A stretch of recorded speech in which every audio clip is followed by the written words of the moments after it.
Welcome back to Beena's learning class. 8ാം ക്ലാസ്സിലെ basic സയൻസിൻ്റെ ബയോളജിയുടെ കുറച്ച് പ്രധാനപ്പെട്ടത് നോക്കി കുറച്ച് ക്വസ്റ്റ്യൻ ആൻസർ ഞാൻ ഒരു പാർട്ടായിട്ട് ഇട്ടിട്ടുണ്ട് കുഞ്ഞുങ്ങളെ.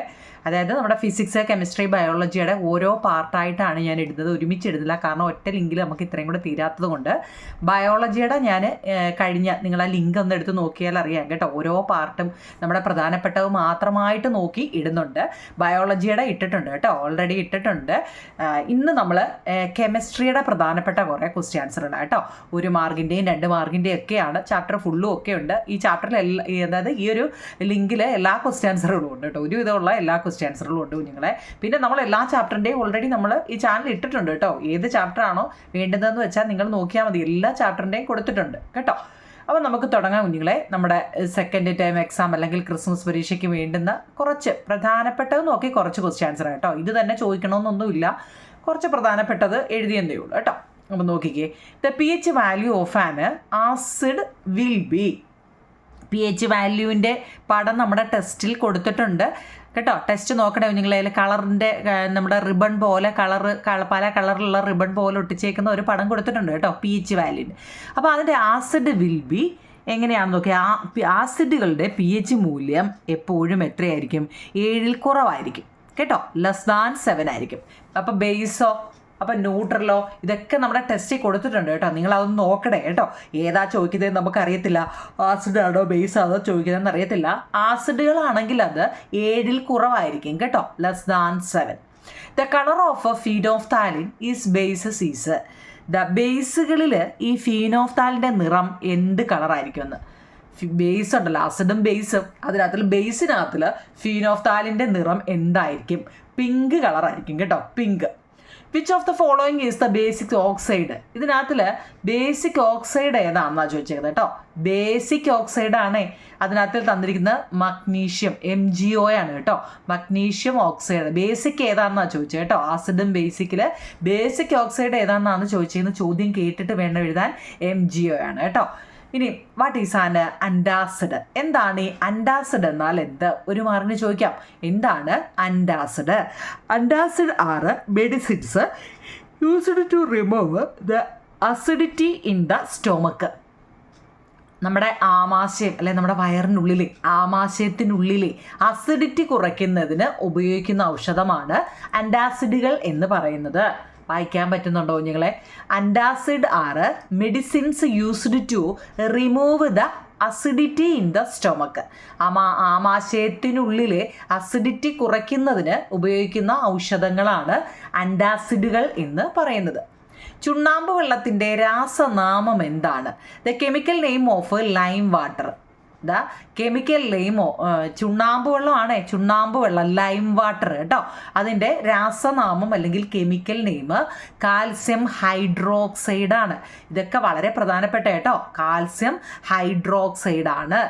ഓക്കെ, അടുത്ത അൻറ്റാസിഡുകളിൽ സാധാരണയായിട്ട് നമ്മൾ ഉപയോഗിക്കുന്ന ബേസിക പദാർത്ഥം ഏതാണ്? അൻറ്റാസിഡിൻ്റെ കാര്യം മുമ്പ് നമ്മൾ പറഞ്ഞല്ലോ. നമ്മുടെ ആമാശയത്തിനുള്ളിലെ അസിഡിറ്റി കുറയ്ക്കുന്നതിന് നമ്മൾ ഉപയോഗിക്കുന്ന ഔഷധം അല്ലെ മരുന്നാണ് അൻറ്റാസിഡുകൾ എന്ന് പറയുന്നത്. Antacid are medicines used to remove the acidity in the stomach അല്ലേ. ഈ അൻറ്റാസിഡുകളിൽ സാധാരണയായിട്ട് നമ്മൾ ഉപയോഗിക്കുന്ന ബേസിക് പദാർത്ഥം ഏതാണ്? മിൽക്ക് ഓഫ് മഗ്നീഷ്യ എന്നാണ്. പേരൊക്കെ നോക്കണേ. Which base is generally used in antacid? Milk of magnesia. Characteristics of metal ഉണ്ടല്ലോ നിങ്ങളെ, ലോഹങ്ങൾ. ഇതിൻ്റെ സവിശേഷത പരീക്ഷയ്ക്ക് ചോദിക്കും. ഏതെങ്കിലും ഒരു 4 പേരെങ്കിലും നല്ലപോലെ സ്പെല്ലിങ് പഠിച്ചു വെച്ചേക്കണം കേട്ടോ. ക്യാരക്ടറിസ്റ്റിക്സ് ഓഫ് മെറ്റൽസ്, ലോഹങ്ങളുടെ സവിശേഷതകൾ എന്തെല്ലാമാണ്? മാലിയബിലിറ്റിയാണ്, ഡക്റ്റിലിറ്റിയാണ്, സൊണോരിറ്റിയാണ്, ഹാർഡ്നെസ് ആണ്, ഇലക്ട്രിക്കൽ കണ്ടക്ടിവിറ്റിയാണ്, തെർമൽ കണ്ടക്ടിവിറ്റിയാണ്. ഇങ്ങനെ ഒത്തിരി ഉണ്ട് ഇതിനെക്കുറിച്ച് പറയാം. നമ്മൾ ഇതിനകത്തിൽ കുറച്ച് ഏറ്റവും പ്രധാനപ്പെട്ടത് നോക്കിയാൽ ഞാൻ ഇതിനകത്ത് എഴുതിയേക്കുന്നത്. കാരണം നമുക്ക് പഠിക്കാൻ പറ്റാവുന്നത് അല്ലേ. കാരണം ഞാനിപ്പോൾ അത് പടി ഇത് പടി മറ്റേത് പടി എന്നൊക്കെ പറയും. പക്ഷേ നിങ്ങളല്ലേ പഠിക്കുന്നവർക്കറിയാം അതിൻ്റെ പാട് അല്ലേ. കാരണം നിങ്ങളെന്താ, ഞാനിപ്പോൾ ഈ ഫിസിക്സ് അല്ലെ കെമിസ്ട്രി കെമിസ്ട്രി മാത്രം വന്നിരുന്ന് ഇത് മൊത്തവും പഠിക്കണം അത് മൊത്തവും പഠിക്കണം. പക്ഷേ നിങ്ങളെന്താ ഫിസിക്സ് പഠിക്കണം, കെമിസ്ട്രി പഠിക്കണം, ബയോളജി പഠിക്കണം അല്ലേ, പിന്നെ സോഷ്യലാണെങ്കിൽ ഇഷ്ടം പോലെ അല്ലേ, പിന്നെ മാത്സ് ചെയ്ത് പഠിക്കണം അല്ലേ, എന്തെല്ലാം നിങ്ങൾ പഠിച്ചാൽ നോക്കും. നമ്മളിപ്പോൾ ഞങ്ങളെപ്പോലുള്ളവർ വന്നിട്ടാണ് ഇത് നിങ്ങൾ മൊത്തം പടി അത് പടിയില്ല എങ്ങനെയല്ലേ കുഞ്ഞുങ്ങളെ, പക്ഷെ പെട്ടുപോകുന്ന നിങ്ങളല്ലേ. അതുകൊണ്ടേ ഞാൻ കുറച്ച് നോട്ടേ തന്നുള്ളൂ, അതും നമുക്ക് എളുപ്പം പറയാൻ പറ്റുന്ന വാക്കുകളും നോട്ട് കേട്ടോ, കുറച്ച് മാത്രം. അപ്പം ക്യാരക്ടറിസ്റ്റിക് മെറ്റൽ, നമ്മളിപ്പോൾ ലോഹങ്ങളുണ്ടല്ലോ, ലോഹങ്ങളുടെ അല്ലെ മെറ്റലിൻ്റെ സ്വഭാവങ്ങൾ അല്ലെ സവിശേഷതകൾ ക്യാരക്ടറിസ്റ്റിക്സ് ആണ്. എന്തൊക്കെയോ നിങ്ങളെ മാലിയബിലിറ്റി, നമുക്ക് അടിച്ച് പരത്താനേ അതൊക്കെ എന്താണെന്നും ചോദിച്ചിട്ടുണ്ട് കേട്ടോ. തിൻ ഷേപ്പ് എന്ന് വെച്ചാൽ ഇതൊക്കെ എന്താണെന്നും കൊടുത്തിട്ടുണ്ട് കേട്ടോ. നമുക്ക് അതിനകത്ത് തന്നെ പറയുന്നുണ്ട് malleability, ductility, sonority, hardness, electrical conductivity, thermal conductivity. എൻ്റെ മലയാളവും കൊടുത്തിട്ടുണ്ട് കേട്ടോ. 7 ഓക്കെ ആണല്ലോ. അടുത്തത് നമ്മളിപ്പോൾ പറഞ്ഞല്ലോ എന്ത് ഈ മാലിയബിലിറ്റി അല്ലേ, എന്താവും നിങ്ങളെ മാലിയബിലിറ്റി, ചിലപ്പോൾ ഒരു മാർക്കിന് ചോദിക്കാം മാലിയബിലിറ്റി എന്താണ്, ഡക്റ്റിലിറ്റി എന്താണ് എന്നൊക്കെ നമുക്ക് ചിലപ്പോൾ ഒരു മാർക്കിന് ചോദിക്കാം കേട്ടോ. എന്താണ് മാലിയബിലിറ്റി നോക്കിക്കേ, ലോഹങ്ങളെ അടിച്ച് പരത്തി തകിടുകളാക്കാൻ കഴിയുന്നതിനെയാണ് എന്താ, അങ്ങനെയുള്ള ലോഹങ്ങളെയാണ് നമ്മൾ മാലിയബിലിറ്റി എന്ന് പറയുന്നത്. Generally metal can be hammered and flattened into thin sheet ആയിട്ട്. These characteristics properly of metals is known as malleability കേട്ടോ. Metal can be hammered and flattened into a thin sheet ആക്കാം കേട്ടോ. അതിനെ എന്താ പറയുന്നത്, malleability. അടുത്തത് what is the symbol for hydrogen. ഹൈഡ്രജൻ്റെ symbol എന്താവും നിങ്ങളെ H ആണ് കേട്ടോ. ഓക്സിജൻ, O2 നമ്മൾ അതൊക്കെ ഒന്ന് പഠിച്ചു വെച്ചേക്കുന്നത്, നമ്മുടെ ടെസ്റ്റിൽ പറഞ്ഞിട്ടുണ്ട്. ഇതിൽ ഏതെങ്കിലുമൊക്കെ സിമ്പിളുകൾ ചോദിക്കാം കേട്ടോ. ഹൈഡ്രജനിൽ നിന്ന് രൂപപ്പെടുന്ന അയോണാണ് ഹൈഡ്രജൻ അയോൺ H+ കേട്ടോ. ഹൈഡ്രജനിൽ നിന്ന് രൂപപ്പെടുന്ന അയോൺ ഏതാണ്, ഹൈഡ്രജൻ അയോൺ H+. ഹൈഡ്രോക്ലോറിക് ആസിഡിൻ്റെ രാസസൂത്രം എന്താണ്. What is the chemical formula of hydrochloric acid. Hydrochloric ആസിഡിൻ്റെ രാസസൂത്രം എന്താണ്, HCl ആണ് കേട്ടോ. ഹൈഡ്രജൻ്റെ Hഉം ക്ലോറിൻ്റെ അല്ലേ എന്താ ക്ലോറൈഡിൻ്റെ Cl. അപ്പോൾ ഹൈഡ്രോക്ലോറിക് ആസിഡ് ജലത്തിൽ ലയിക്കുമ്പോൾ വിപരീത ചാർജുള്ള ഹൈഡ്രജൻ അയോണും ക്ലോറൈഡ് അയോണുകളും ആയിട്ട് അതങ്ങ് മാറുമെന്നും കൊണ്ടൊന്ന് പഠിച്ചിട്ടുണ്ട് കേട്ടോ.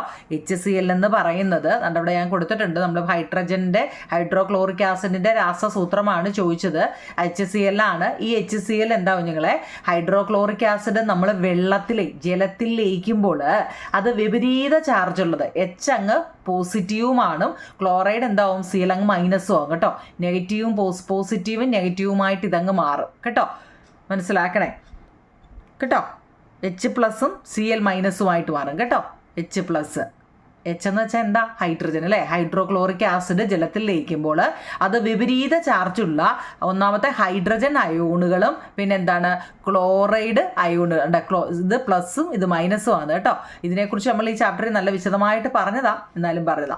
നൈട്രിക് ആസിഡ് ജലത്തിൽ ലയിക്കുമ്പോൾ ഉണ്ടാകുന്ന അയോണുകൾ ഏതെല്ലാം. അടുത്തത് മുമ്പ് പറഞ്ഞതാ ഹൈഡ്രോക്ലോറിക് ആസിഡിൻ്റെ ആണ്. ഹൈഡ്രോക്ലോറിക് ആസിഡ് H+ പോസിറ്റീവും മറ്റേത് H+ഉം Cl- മാറി. അങ്ങനെയെങ്കിൽ നൈട്രിക് ആസിഡ് എന്തോ, നൈട്രിക് ആസിഡിൻ്റെ കെമിക്കൽ ഫോം എന്താവും നിങ്ങളെ, കെമിക്കൽ HNO3 ആണ് കേട്ടോ. HNO3. അപ്പോൾ H എന്ന് പറയുന്നത് എന്തായിട്ട് മാറും, H+ ആയിട്ട് മാറും. H+ ആയിട്ടും NO3 എന്താണ് അവിടെ, NO3- ആയിട്ട് മാറും. ആദ്യത്തെ ഹൈഡ്രജൻ അങ്ങ് പ്ലസും ആവും, മറ്റേത് അങ്ങ് ബാക്കി വരുന്നത് അങ്ങ് മൈനസും ആവും കേട്ടോ. നമ്മൾ ഒത്തിരി ഇതേലെ വെച്ച് ചെയ്തതാണ്. ഓക്കെ, അടുത്തത് when hydrochloric acid dissolve in water. ഇപ്പോൾ അതിനെക്കുറിച്ചൊന്ന് പറഞ്ഞതാണ്. നമ്മളിപ്പോൾ നൈട്രിക് ആസിഡിനെ കുറിച്ച് പറഞ്ഞില്ലേ, ഹൈഡ്രോക്ലോറിക് ആസിഡിനെ കുറിച്ച് പറഞ്ഞില്ലേ. അപ്പോൾ hydrochloric acid dissolve in water hydrogen and chloride ion with opposite charge form ചെയ്യുന്നു അല്ലേ. നമ്മൾ HCl എന്ന് പറയുന്നത്, H എന്ന് പറയുന്നത് എന്താ പോസിറ്റീവും ക്ലോറിൻ നെഗറ്റീവുമായിട്ട് അല്ലേ, പ്ലസും മൈനസും ആയിട്ട്, H+ഉം Cl- അതുപോലെ തന്നെ ion nitric acid which are the ion formed when nitric acid dissolve in water ആണെങ്കിൽ H എന്ന് പറയുന്നത് ഫസ്റ്റ് H അല്ലേ, H എന്ന് പറയുന്നത് അവിടെ പോസിറ്റീവും മറ്റേത് നെഗറ്റീവും വെച്ചോ. H+ഉം NO3- ആയിട്ട് മാറും. H+ അയോൺ കേട്ടോ. H+ അയോണും NO3 കണ്ടോ. അത് നല്ലപോലെ ഒന്ന് പഠിച്ചു വെച്ചേക്കണേ, ഇതല്ലേ പരീക്ഷയ്ക്ക് ചോദിക്കും കേട്ടോ. 11 12ാമത്തെ ചോദ്യം, ലോഹങ്ങൾക്ക് പൊതുവെ ഉയർന്ന ദ്രവനിലയാണ് ഉള്ളത്. കേട്ടോ, ലോഹങ്ങൾക്ക് പൊതുവെ ഉയർന്ന ദ്രവനിലയാണ് ഉള്ളത്. താഴ്ന്ന ദ്രവനിലയുള്ള 2 ലോഹങ്ങളുടെ പേരെഴുതുക. ലോഹങ്ങൾ എന്ന് വെച്ചാൽ ഇപ്പം നമ്മൾ പറഞ്ഞല്ലോ, കുറേ എണ്ണത്തിൻ്റെ പേര് പറഞ്ഞു അല്ലേ. ഈ ലോഹങ്ങൾക്കെല്ലാം ഉയർന്ന ദ്രവനിലയാവും നിങ്ങളെ ഉള്ളത്, എന്നാൽ ഹൈ മെൽറ്റിംഗ് കേട്ടോ. എന്നാൽ താഴ്ന്ന ദ്രവനിലയുള്ള 2 ലോഹങ്ങളുടെ പേരെഴുതുക കേട്ടോ. 2 മാർക്കായിരിക്കും ഗാലിയവും സീസിയവുമാണ് കേട്ടോ. Metals generally possess high melting and boiling point. Give example of 2 metals having low melting point. Low melting പോയിന്റിന് 2 എക്സാമ്പിളാണ് ഗാലിയവും സീസിയവും. ഗാലിയവും സീസിയവും കേട്ടോ. അടുത്ത name 2 metals found in human body and their functions. Name 2 metals found in human body and their functions. നമ്മുടെ മനുഷ്യ ശരീരത്തിൽ കാണപ്പെടുന്ന 2 ലോഹങ്ങളും അവയുടെ ധർമ്മവും എഴുതാൻ. നമ്മുടെ മനുഷ്യ ശരീരത്തിൽ ലോഹങ്ങളുണ്ടല്ലോ അല്ലേ. ഈ ലോഹങ്ങൾ ഏതൊക്കെയായിരിക്കും? ഇരുമ്പ് അല്ലേ. ഇരുമ്പ് അടങ്ങിയിട്ടുണ്ട് നമ്മുടെ ശരീരത്ത് കേട്ടോ. ഇരുമ്പ് എന്തിനാണെന്നറിയോ? രക്തത്തിലെ ഹീമോഗ്ലോബിനിലെ ഒരു ഘടകമാണ് ഇരുമ്പെന്ന് പറയുന്നത്. നമ്മുടെ രക്തത്തിനകത്ത് ഇരുമ്പിൻ്റെ അംശമുണ്ട് കേട്ടോ. Components of haemoglobin in blood. അതുപോലെ തന്നെ കാൽസ്യം അടങ്ങിയിട്ടുണ്ട്. എന്തിനാ? എല്ലുകൾക്കും പല്ലുകൾക്കും ബലം നൽകുന്നതിനും അതുപോലെ തന്നെ രക്തസമ്മർദ്ദം നിയന്ത്രിക്കുന്നതിനും കാൽസ്യം ആവശ്യമാണ് കേട്ടോ. ഗിവ് സ്ട്രെങ്ത് ടു ബോൺസും ആൻഡ് കൺട്രോൾ ബ്ലഡ് പ്രഷറും കേട്ടോ. ചോദ്യം നല്ലപോലെ മനസ്സിലാക്കണേ കുഞ്ഞുങ്ങളെ. നമ്മുടെ മനുഷ്യ ശരീരത്തിൽ കാണപ്പെടുന്ന 2 ലോഹങ്ങളും അവയുടെ ധർമ്മവുമാണ് ചോദിച്ചത്. ആ 2 എണ്ണം അയണും ഈ കാൽസ്യവുമാണ്. അതായത് ഇരുമ്പും കാൽസ്യവുമാണ്. രക്തത്തിലെ ഹീമോഗ്ലോബിനിലെ ഘടകമാണ്. Components of haemoglobin in blood. ഈ കാൽസ്യം ആണെങ്കിലോ give strength to bones and controls blood pressure. എല്ലുകൾക്കും പല്ലുകൾക്കും ബലം നൽകുന്നതും രക്തസമ്മർദ്ദം നിയന്ത്രിക്കുന്നതും കാൽസ്യമാണ്. ഈ pH സ്കെയിലിനെ കുറിച്ച് മുമ്പ് നമ്മൾ പറഞ്ഞല്ലോ. ഈ pH സ്കെയിൽ ആവിഷ്കരിച്ചത് ആരാവും നിങ്ങളെ? pH സ്കെയിൽ ആവിഷ്കരിച്ചത് ആരാണ്? Who develop the pH scale? Sorensen എന്ന് പറയുന്ന ആളാണ് കേട്ടോ. അദ്ദേഹം ഒരു ഡാനിഷ് ശാസ്ത്രജ്ഞനായ സോറൻസൺ എന്നാണ് കേട്ടോ. ഇനി ഡാനിഷ് ശാസ്ത്രജ്ഞൻ ഒന്നും പറയാൻ അറിയത്തില്ലെങ്കിൽ സോറൻസൺ എന്ന് പറഞ്ഞാൽ മതി കേട്ടോ. ചുവടെ തന്നിരിക്കുന്നവയിൽ അടങ്ങിയിട്ടുള്ള അയോണുകൾ എഴുതുക. മുമ്പ് നമ്മൾ പറഞ്ഞായിരുന്നല്ലോ. മുമ്പ് പറഞ്ഞായിരുന്നല്ലോ ഏതൊക്കെയാണ്? H+ അയോണും എന്നൊക്കെ നമ്മൾ കുറേ പറഞ്ഞല്ലോ. നോക്കിയേ, H2SO4, NaOH, NH4NO3. ഇതിൻ്റെയൊക്കെ നമ്മൾ ഇനി അങ്ങോട്ട് ഞാൻ ഈ പാഠത്തിൻ്റെ ഒന്ന് കാണിക്കുമ്പോൾ ഞാൻ പറഞ്ഞുതരാം കുഞ്ഞുങ്ങളെ. H2SO4-നകത്തിൽ നോക്കിയേ H എത്ര? 2. നോക്കിയേ 2H+ കേട്ടോ. 2H+ഉം SO4 ബാക്കി വരുന്ന ഹൈഡ്രജൻ എന്ന് പറയുന്നത് അവിടെ പോസിറ്റീവും കേട്ടോ. പ്ലസും പിന്നെ എന്താ SO4 എന്ന് പറയുന്നത് ഈ 2 എന്താണെന്നറിയാം? ഹൈഡ്രജൻ്റെ 2 ആണ് ഈ 2 വരുന്നത് കേട്ടോ. ഈ 2 ഇതിൻ്റെ ഇങ്ങനെയുള്ള കുറേ നമ്മൾ ചെയ്തതാണ്. എളുപ്പവഴി വെച്ച് കുറേ ചെയ്തതാണ്. NaOHൻ്റെ Na എന്ന് പറയുന്നത് പ്ലസ് അല്ലേ. മറ്റേ എന്താ ബാക്കി വരുന്ന OH എന്ന് പറയുന്നത് മൈനസുമാണ്. NHO4 എന്ന് പറയുന്നത് ആദ്യം വരുന്ന എപ്പോഴും എന്താ പ്ലസും മറ്റേത് മൈനസും കേട്ടോ. ഫസ്റ്റ് ഇപ്പം NH4 അത് പ്ലസ് ബാക്കി വരുന്നത് മൈനസുമാണ്. Na എന്ന് പറയുന്നത് പ്ലസും ബാക്കി വരുന്ന OH മൈനസുമാണ്. H2 എന്ന് പറയുന്നത് പ്ലസും പിന്നെ എന്താ SO4 എന്ന് പറയുന്നത് മൈനസുമാണ് കേട്ടോ. പിന്നെ അവിടെ വ്യത്യാസം എന്നെന്താ? 2 ഫസ്റ്റ് വരണം കേട്ടോ. ഹൈഡ്രജൻ്റെ H എപ്പോഴും H-ന് മുമ്പ് H കഴിഞ്ഞ് എന്താണോ നമുക്ക് ക്വസ്റ്റ്യനിൽ കൊടുക്കുന്നത് അത് ഫസ്റ്റ്. ഇതിനെക്കുറിച്ച് നമ്മൾ ഒത്തിരിയും വിശദമായിട്ട് പറഞ്ഞതാണ്. നമുക്ക് ഇപ്പം ടെസ്റ്റിലെ പറയുമ്പോൾ ഞാനൊന്നും കൂടി പറഞ്ഞു തരാം നിങ്ങളെ, അത് അറിയത്തില്ല എന്നുള്ളവർക്ക് കേട്ടോ. ആസിഡുകൾക്ക് പൊതുവെ എന്ത് രുചിയാണുള്ളത്? ആസിഡുകൾക്ക് പൊതുവെ എന്ത് രുചിയാണുള്ളത്? പുളി രുചിയാണ് അല്ലേ. What taste do acid have in common? What taste do acid have in common? Sour taste ആണ് കേട്ടോ. When acid react with highly reactive metals gas is produced. When acid react with highly reactive metals dash gas is produced. ഏതാവുന്നില്ലേ? ആസിഡുകൾക്ക് ക്രിയാശീലം കൂടിയ ലോഹങ്ങളുമായിട്ട് പ്രവർത്തിക്കുമ്പോൾ, ക്രിയാശീലം കൂടിയ ആസിഡും കുറഞ്ഞ ആസിഡും ഒക്കെ നമ്മൾ പറഞ്ഞതാണ്. ഞാനിപ്പോൾ അത് പറയാം. ആസിഡുകൾ ക്രിയാശീലം കൂടിയതുണ്ട് കേട്ടോ. അങ്ങനെ കൂടിയ ലോഹങ്ങളുമായിട്ട് പ്രവർത്തിക്കുമ്പോൾ ഏത് വാതകമാണ് അന്നേരം പുറത്തു വിടുന്നത്? ഹൈഡ്രജനാണ്. അത് വളരെ ഇമ്പോർട്ടൻ്റ് ആണ് കേട്ടോ. ഒത്തിരി ആക്ടിവിറ്റി എക്സ്പെരിമെൻ്റ് അങ്ങനെയൊക്കെ ഉള്ളതിലൊക്കെ ഇത് ചോദിച്ചിട്ടുണ്ട്. ആസിഡുകൾ ക്രിയാശീലം കൂടിയ ലോഹങ്ങളുമായിട്ട് പ്രവർത്തിക്കുമ്പോൾ അവിടെ ഏത് വാതകമാണ് ആണ് പുറത്തു വിടുന്നത് എന്നൊരു ചോദ്യമുണ്ട് കേട്ടോ. അതായത് നമ്മൾ ഈ ആസിഡിൻ്റെ പാഠം പഠിപ്പിച്ചപ്പോൾ അത് എടുത്തതാണ്. മീൻസ് ഞാൻ പറയാമെങ്കിൽ ആസിഡ് എന്നാൽ എന്തെന്ന് നമ്മൾ പഠിച്ചാൽ അല്ലേ. ആസിഡ് വരുന്ന ഫുഡുകളൊക്കെ ഏതൊക്കെയാണ്? Lemon juice, butter milk, tamarind, vinegar contains certain acid. Litmus paper is red in acid. എന്താണ് ആസിഡ് എന്ന് ചോദിക്കുമ്പോൾ കേട്ടോ, litmus paper is red in acid. All acid have sour taste. Acid present in food substance are weak. Hydrochloric acid, nitric acid, sulphuric acid which are used in the laboratory are strong acid. കേട്ടോ, weak ആസിഡാണ് നമ്മൾ ഫുഡിന് ഉപയോഗിക്കുന്നത്. പക്ഷേ strong ആസിഡുകൾ ഏതൊക്കെയാണ് ഇവിടുത്തെ നോക്കിയേ? Hydrochloric acid, nitric acid, sulphuric acid. അപ്പോൾ ആസിഡുകളെ ബേസ് ചെയ്തുള്ള ചോദ്യമാണ് ഇപ്പോൾ ഈ പറഞ്ഞിരിക്കുന്നത്. നമ്മൾ കഴിക്കുമ്പോഴേ പുളി രുചികൾ, ഇപ്പോൾ ലെമൺ അല്ലേ, നാരങ്ങ ആയാലും ബട്ടർ മിൽക്ക്, മോര്, ടമറിൻ്റെ, പുളി, വിനാഗിരി തുടങ്ങിയവയൊക്കെ എന്താണ്? അതിനെല്ലാം എന്തടങ്ങിയിട്ടുണ്ട്? ആസിഡുകൾ അടങ്ങിയിട്ടുണ്ട്. അതുകൊണ്ടാണ് അവയ്ക്ക് പുളി രുചിയുള്ളത് അല്ലേ. അടുത്തതോ നോക്കിയേ, ഈ ആസിഡിൽ ലിറ്റ്മസ് പേപ്പറിൻ്റെ നിറം എപ്പോഴും എന്തായിരിക്കും?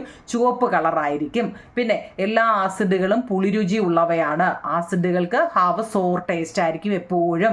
പിന്നെ acid present in food substance, നമ്മുടെ ഭക്ഷ്യവസ്തുക്കളിൽ അടങ്ങിയിരിക്കുന്ന ആസിഡുകൾക്ക് എപ്പോഴും ശക്തി കുറവായിരിക്കും. ഇനി കൂടിയത് ഏതാണെന്ന് ചോദിച്ചാൽ ഇപ്പം ഞാനത് പറയാൻ വേണ്ടി എടുത്തത് ഹൈഡ്രോക്ലോറിക് ആസിഡും നൈട്രിക് ആസിഡും സൾഫ്യൂരിക് ആസിഡുമാണ് ഏറ്റവും കൂടിയ ഏറ്റവും കൂടിയ ആസിഡുകൾ അല്ലേ ഉപയോഗിക്കുന്ന. നമ്മൾ അതുകൊണ്ടല്ല ലബോറട്ടറികളിലാണ് ഉപയോഗിക്കുന്നത് കേട്ടോ, വീടുകളിലൊന്നും ഉപയോഗിക്കാറില്ല. നമ്മുടെ ഉറുമ്പിൽ അടങ്ങിയിരിക്കുന്ന ആസിഡ് ഏതാണെന്ന് നിങ്ങളെ? ഉറുമ്പിനകത്തിൽ ഫോമിക് ആസിഡാണ് കേട്ടോ. അപ്പോൾ സ്ട്രോങ് ആസിഡും വീക്ക് ആസിഡും ചിലപ്പോൾ 2 മാർക്കിനെങ്ങാനും ചോദിച്ചാലോ. അപ്പോൾ അറിയില്ല എന്ന് പറയരുത്. സ്ട്രോങ് ആസിഡാണ് എന്താണ് നമ്മളിപ്പോൾ പറഞ്ഞ മുമ്പ് ഞാൻ പറഞ്ഞല്ലായിരുന്നോ HNO3. ഇപ്പം ഞാൻ പറയാമെന്ന് പറഞ്ഞില്ല അതാ കേട്ടോ. HNO3 എന്ന് വെച്ചാൽ നൈട്രിക് ആസിഡ്. നിങ്ങൾ ഇതിൻ്റെ പേര് പഠിക്കണം കുഞ്ഞുങ്ങളെ കേട്ടോ. HNO3 എന്ന് വെച്ചാൽ നൈട്രിക് ആസിഡ്. സ്ട്രോങ് ആസിഡ് ഏതൊക്കെയാണ്? Weak acid. HCl എന്ന് വെച്ചാൽ ഹൈഡ്രോക്ലോറിക് ആസിഡാണ്. H2SO4 എന്ന് വെച്ചാൽ സൾഫ്യൂരിക് ആസിഡാണ്. ഇത് 3 സ്ട്രോങ് ആസിഡ് ബേസ് ചെയ്ത് എന്ത് ചോദിച്ചാലും ഇത് 3 എഴുതുക കേട്ടോ. ഇത് വളരെ ഇമ്പോർട്ടൻ്റ് ആണ്. അതുപോലെ തന്നെ വീക്ക് ആസിഡ് നമ്മൾ ഈ CH3COOH, അതായത് ഓർഗാനിക് ആസിഡ്, ജീവനുള്ള വസ്തുക്കളിൽ കാണപ്പെടുന്നതാണ് CH3 കേട്ടോ. അസറ്റിക് ആസിഡ് ഓർഗാനിക് ആസിഡാണ്. ഇനി H2CO3 എന്ന് വെച്ചാലോ ബ്ലഡിൽ ഉള്ളത് കേട്ടോ. ബ്ലഡിൽ റെസ്പിറേഷൻ സമയത്ത് ഉണ്ടാകുന്നതാണ് H2CO3. കാർബോണിക് ആസിഡ് കേട്ടോ. വീക്ക് ആസിഡിൻ്റെ പേര് ചോദിക്കുമ്പോൾ അപ്പോൾ ഇത് 2 എഴുതിക്കോ. സ്ട്രോങ് ആസിഡ് എന്ന് പറയുമ്പോൾ ഈ 3 എഴുതിക്കോ കേട്ടോ. ഇനി അടുത്ത ബേസ്. നമ്മളിപ്പോൾ ആസിഡുകളെ കുറിച്ചാണ് ഇപ്പോൾ പറഞ്ഞുകൊണ്ടിരിക്കുന്നത്. ബേസ് ഉണ്ട്, സ്ട്രോങ് ബേസ് ഉണ്ട് അല്ലേ. നമ്മളിപ്പോൾ ആസിഡ് സ്ട്രോങ് പറഞ്ഞ ഇതാണ് കേട്ടോ. തിരിഞ്ഞു പോലെ സ്ട്രോങ് ആസിഡും വീക്ക് ആസിഡുമാണ് പറഞ്ഞത്. ഇനി സ്ട്രോങ് ബേസും ഉണ്ട്. ഈ ആസിഡ് പോലെ തന്നെ സ്ട്രോങ് ബേസും ഉണ്ട്. ഏതാ? NaOH sodium hydroxide, KOH potassium hydroxide, MgOH2 magnesium hydroxide, CaOH2 calcium hydroxide. ഈ ഹൈഡ്രോക്സൈഡ് വരുന്ന എല്ലാം ബേസാട്ടോ. OH വരുന്ന എല്ലാം എന്താണ്? ഹൈഡ്രോക്സൈഡ് ആണ് കേട്ടോ. മറ്റേ അറിയില്ല. Na എന്ന് വെച്ചാൽ സോഡിയം, K എന്ന് വെച്ചാൽ പൊട്ടാസ്യം, Mg എന്ന് വെച്ചാൽ മഗ്നീഷ്യം, C എന്ന് വെച്ചാൽ കാൽസ്യം കേട്ടോ. അപ്പോൾ OH വരുന്ന എല്ലാം എന്താ? ഹൈഡ്രോക്സൈഡ്. ഇതെല്ലാം സ്ട്രോങ് ബേസുകളാണ് കേട്ടോ. അങ്ങനെയാണെങ്കിലോ നോക്കിയേ, ഒരു വീക്ക് ബേസ് പറയാൻ പറഞ്ഞാൽ NH4OH ആണ്, അമോണിയം ഹൈഡ്രോ. ചിലപ്പോൾ 1 മാർക്കിന് ചോദിക്കാം ഒരു വീക്ക് ബേസിൻ്റെ പേര് എഴുതാൻ. NH4OH ammonium hydroxide. ഓക്കെ, ഭക്ഷ്യവസ്തുക്കളിൽ അടങ്ങിയിരിക്കുന്ന ആസിഡുകൾ ഒന്ന് റഫായിട്ടൊന്ന് പഠിച്ചു വെച്ചാലോ നിങ്ങളെ. നമ്മുടെ ബട്ടർ മിൽക്ക് ഉണ്ടല്ലോ, ബട്ടർ മിൽക്ക്, മോര്, അതിനകത്ത് ലാക്റ്റിക് ആസിഡാണ് അടങ്ങിയിരിക്കുന്നത്. വിനാഗിരിക്കകത്തിൽ അസറ്റിക് ആസിഡാണ്. ടമറിൻഡിനകത്തിൽ ടാർട്ടാറിക് ആസിഡാണ്. ലെമണിനകത്തിൽ സിട്രിക് ആസിഡാണ്. ആപ്പിളിനകത്തിൽ മാലിക് ആസിഡാണ് കേട്ടോ. നമ്മൾ കഴിക്കുന്ന ആസിഡുകൾ ഏതൊക്കെയാണ്? ഇതെല്ലാം നമ്മൾ കഴിക്കുന്നതാണ്. ഇതിനകത്തിലൊക്കെ അടങ്ങിയിരിക്കുന്ന ആസിഡുകൾ ഏതൊക്കെയാണ്? അപ്പോൾ ഇത് നമ്മൾ പറഞ്ഞതാണ്. ഇനി ചിലപ്പോൾ പരീക്ഷയ്ക്ക് പ്രോപ്പർട്ടീസ് ഓഫ് ആസിഡ് എന്ന് ചോദിച്ചു കഴിഞ്ഞാൽ ആസിഡുകളുടെ സവിശേഷത എന്തൊക്കെയാണ്? ഹാവ് സോർ ടേസ്റ്റ് ആണ്. Turn blue litmus red. ഇത് നേരെ തിരിച്ച് എന്താണ്? ഇത് നോക്കിക്കേ. Turn blue litmus red. നീല ലിറ്റ്മസിനെ ചുവപ്പാക്കുന്നത് ആസിഡാണ് അല്ലേ. റെഡ് ലിറ്റ്മസിനെ ബ്ലൂ ആക്കുന്നത് ബേസാണ്. കേട്ടോ, തിരിഞ്ഞു പോകല്ലേ. അപ്പോൾ ആസിഡുകളുടെ സവിശേഷത ചോദിച്ചാൽ ഇതങ്ങ് പറയണേ. ബേസിൻ്റെ സവിശേഷത എന്താ? ഹാവ് എ ബിറ്റർ ടേസ്റ്റ് ആണ്, കയ്പ് രുചിയാണ്. ടേൺ റെഡ് ലിറ്റ്മസിനെ ബ്ലൂ ആക്കുന്നു, ചുവന്ന ലിറ്റ്മസിനെ നീലയാക്കുന്നു. Can feel slippery to touch. ഈ ബേസിൻ്റെ പ്രത്യേകത എന്ന് വെച്ചാൽ നമ്മൾ സ്പർശിക്കുമ്പോൾ സ്ലിപ്പറി എന്ന് വെച്ചാൽ നല്ല വഴുവഴുപ്പുള്ളതായിട്ട് നമുക്ക് തോന്നാം. Base dissolved to give OH- when dissolve in water. വെള്ളത്തിൽ അലിയുന്ന സമയത്ത് ബേസ് OH മൈനസ് ആകണം കേട്ടോ. നിങ്ങൾക്കത് ഇത് പറയാൻ ബുദ്ധിമുട്ടാണെങ്കിൽ ഈ മൂന്നെണ്ണം ഞാൻ പറയത്തില്ല, എപ്പോഴും എളുപ്പം ഉള്ളതാണെന്ന് ഞാൻ പറയുന്നത്. ഓക്കെ ആണല്ലോ. ഇനി നമ്മൾ ഉപ്പിൻ്റെ ആ പാടത്തിൻ്റെ പേര് സാൾട്ട് എന്നായതുകൊണ്ട് ഉപ്പിന് സോഡിയം ക്ലോറൈഡ് എന്ന് വെച്ചാൽ NaCl ആണ് കേട്ടോ. ഇതറിയാൻ വയ്യാത്തവരും ഉണ്ട് കുഞ്ഞുങ്ങളെ, അതുകൊണ്ട് പറയുന്നതാണ്. നമ്മൾ ഉപ്പുണ്ടല്ലോ, കറിയുപ്പ്, അതിൻ്റെ സോഡിയം ക്ലോറൈഡ് എന്നാണ് നമ്മൾ പറയുന്നത്, NaCl കേട്ടോ. ഇൻഡിക്കേറ്റർ എന്ന് വെച്ചാൽ എന്താണ്? സൂചകങ്ങൾ, ആസിഡോ ബേസോ ആണെന്ന് തിരിച്ചറിയാൻ ഉപയോഗിക്കുന്നതാണ് നമ്മൾ ഇൻഡിക്കേറ്റർ എന്ന് പറയുന്നത്. ഈ ഇൻഡിക്കേറ്റർ തന്നെ 3 വിധമുണ്ട്, നാച്ചുറലും ഉണ്ട്, സിന്തറ്റിക് ഉണ്ട്, ഓൾ ഫാക്ടറി ഉണ്ട് കേട്ടോ.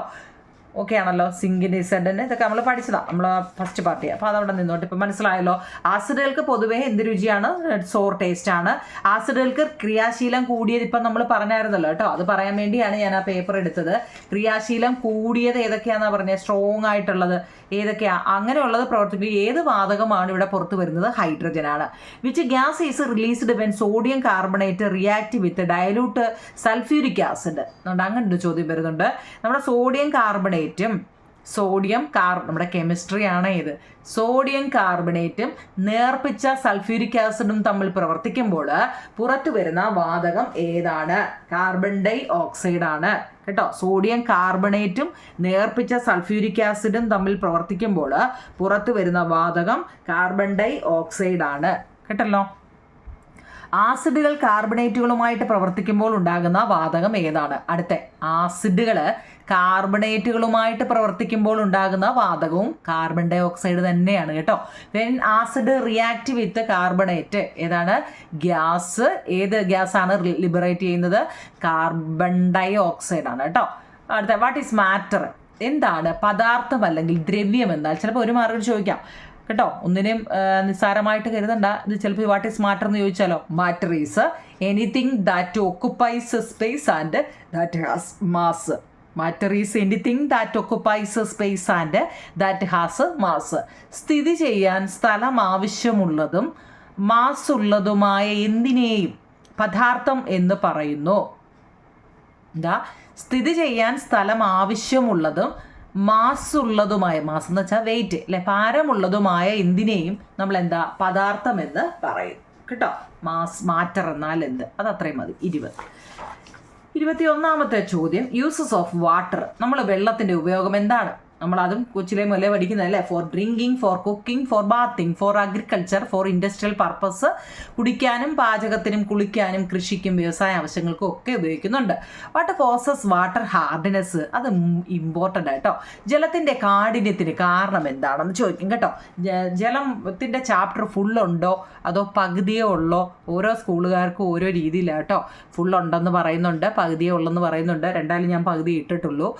അപ്പം നിങ്ങളുടെ സ്കൂളുകളിൽ ഫുള്ളുണ്ടെന്നുണ്ടെങ്കിൽ ഒന്ന് കമൻറ്റ് പറയണേ നിങ്ങളെ. ബാക്കി നോട്ട് ഞാൻ എഴുതിയെടുത്ത് തരാം കേട്ടോ. ഞാൻ ഒരു പാർട്ടേ വാട്ടറിൻ്റെ ഇട്ടിട്ടുള്ളൂ. വേണമെന്നുള്ള ഒരു കമൻറ്റ് ബോക്സിൽ പറയാം കേട്ടോ. 2ാമത്തെ പാർട്ട് നമുക്കിടാം. What causes water hardness? ജലത്തിൻ്റെ കാഠിന്യത്തിന് കാരണം എന്താണ്? ജലത്തിൻ്റെ കാഠിന്യത്തിന് കാരണം എന്ത്? Water hardness is caused by the presence of salt of metals such as magnesium and calcium. മഗ്നീഷ്യവും കാൽസ്യം മുതലായവ ലോഹങ്ങളുടെ ലവണങ്ങൾ. സാൾട്ട് എന്ന് വെച്ചാൽ ലവണങ്ങൾ.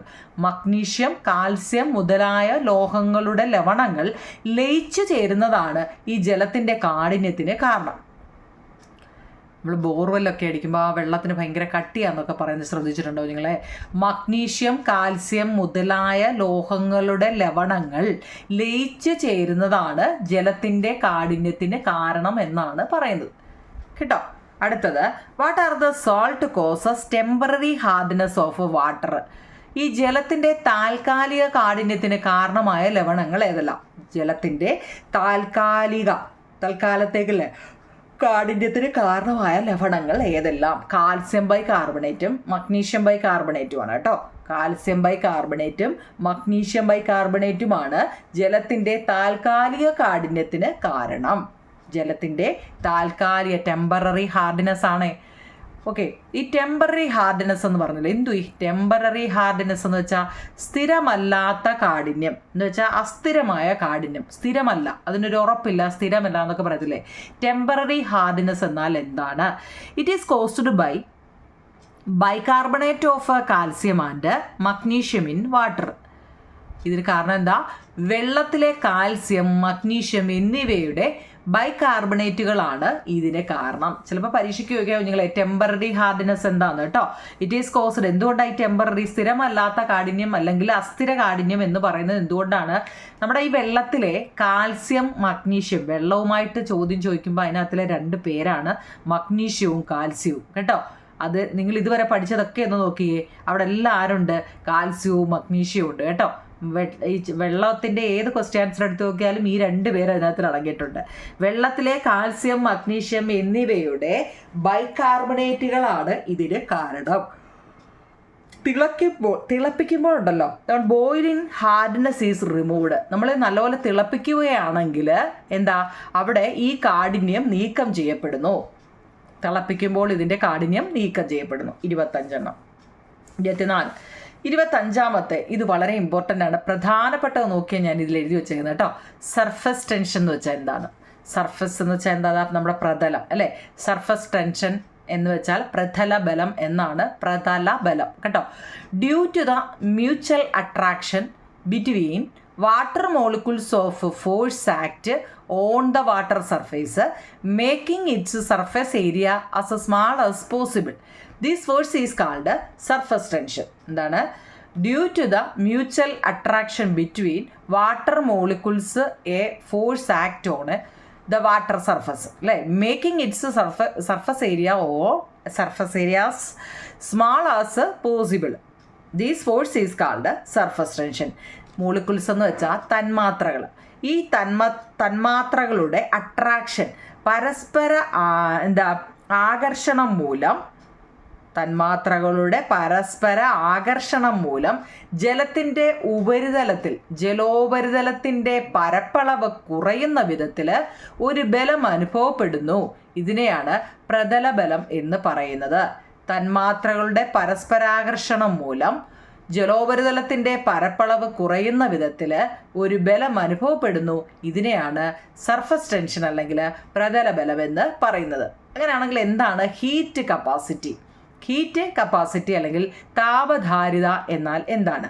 Heat capacity is the amount of heat energy required to raise the temperature of a given surface by 1 degree Celsius. ഒരു പദാർത്ഥത്തിൻ്റെ താപനില 1 degree Celsius ഉയർത്തുന്നതിനാവശ്യമായ താപത്തിൻ്റെ അളവാണ് അതിൻ്റെ താപധാരിക അല്ലെങ്കിൽ ഹീറ്റ് കപ്പാസിറ്റി എന്ന് പറയുന്നത്. ഒരു പദാർത്ഥത്തിൻ്റെ താപനില നല്ലപോലെ ചൂടാക്കുമല്ലോ, ഒരു പദാർത്ഥത്തിൻ്റെ താപനില 1 ഡിഗ്രി സെൽഷ്യസ് ഉയർത്തുന്നതിന് ആവശ്യമായ താപത്തിൻ്റെ അളവാണ് അതിൻ്റെ താപനില എന്ന്, താപധാരിത എന്ന് പറയുന്നത്. അപ്പോൾ ഈ 26 എണ്ണമാണ് ഞാൻ 1 വേർഡായിട്ട് എഴുതിയത്.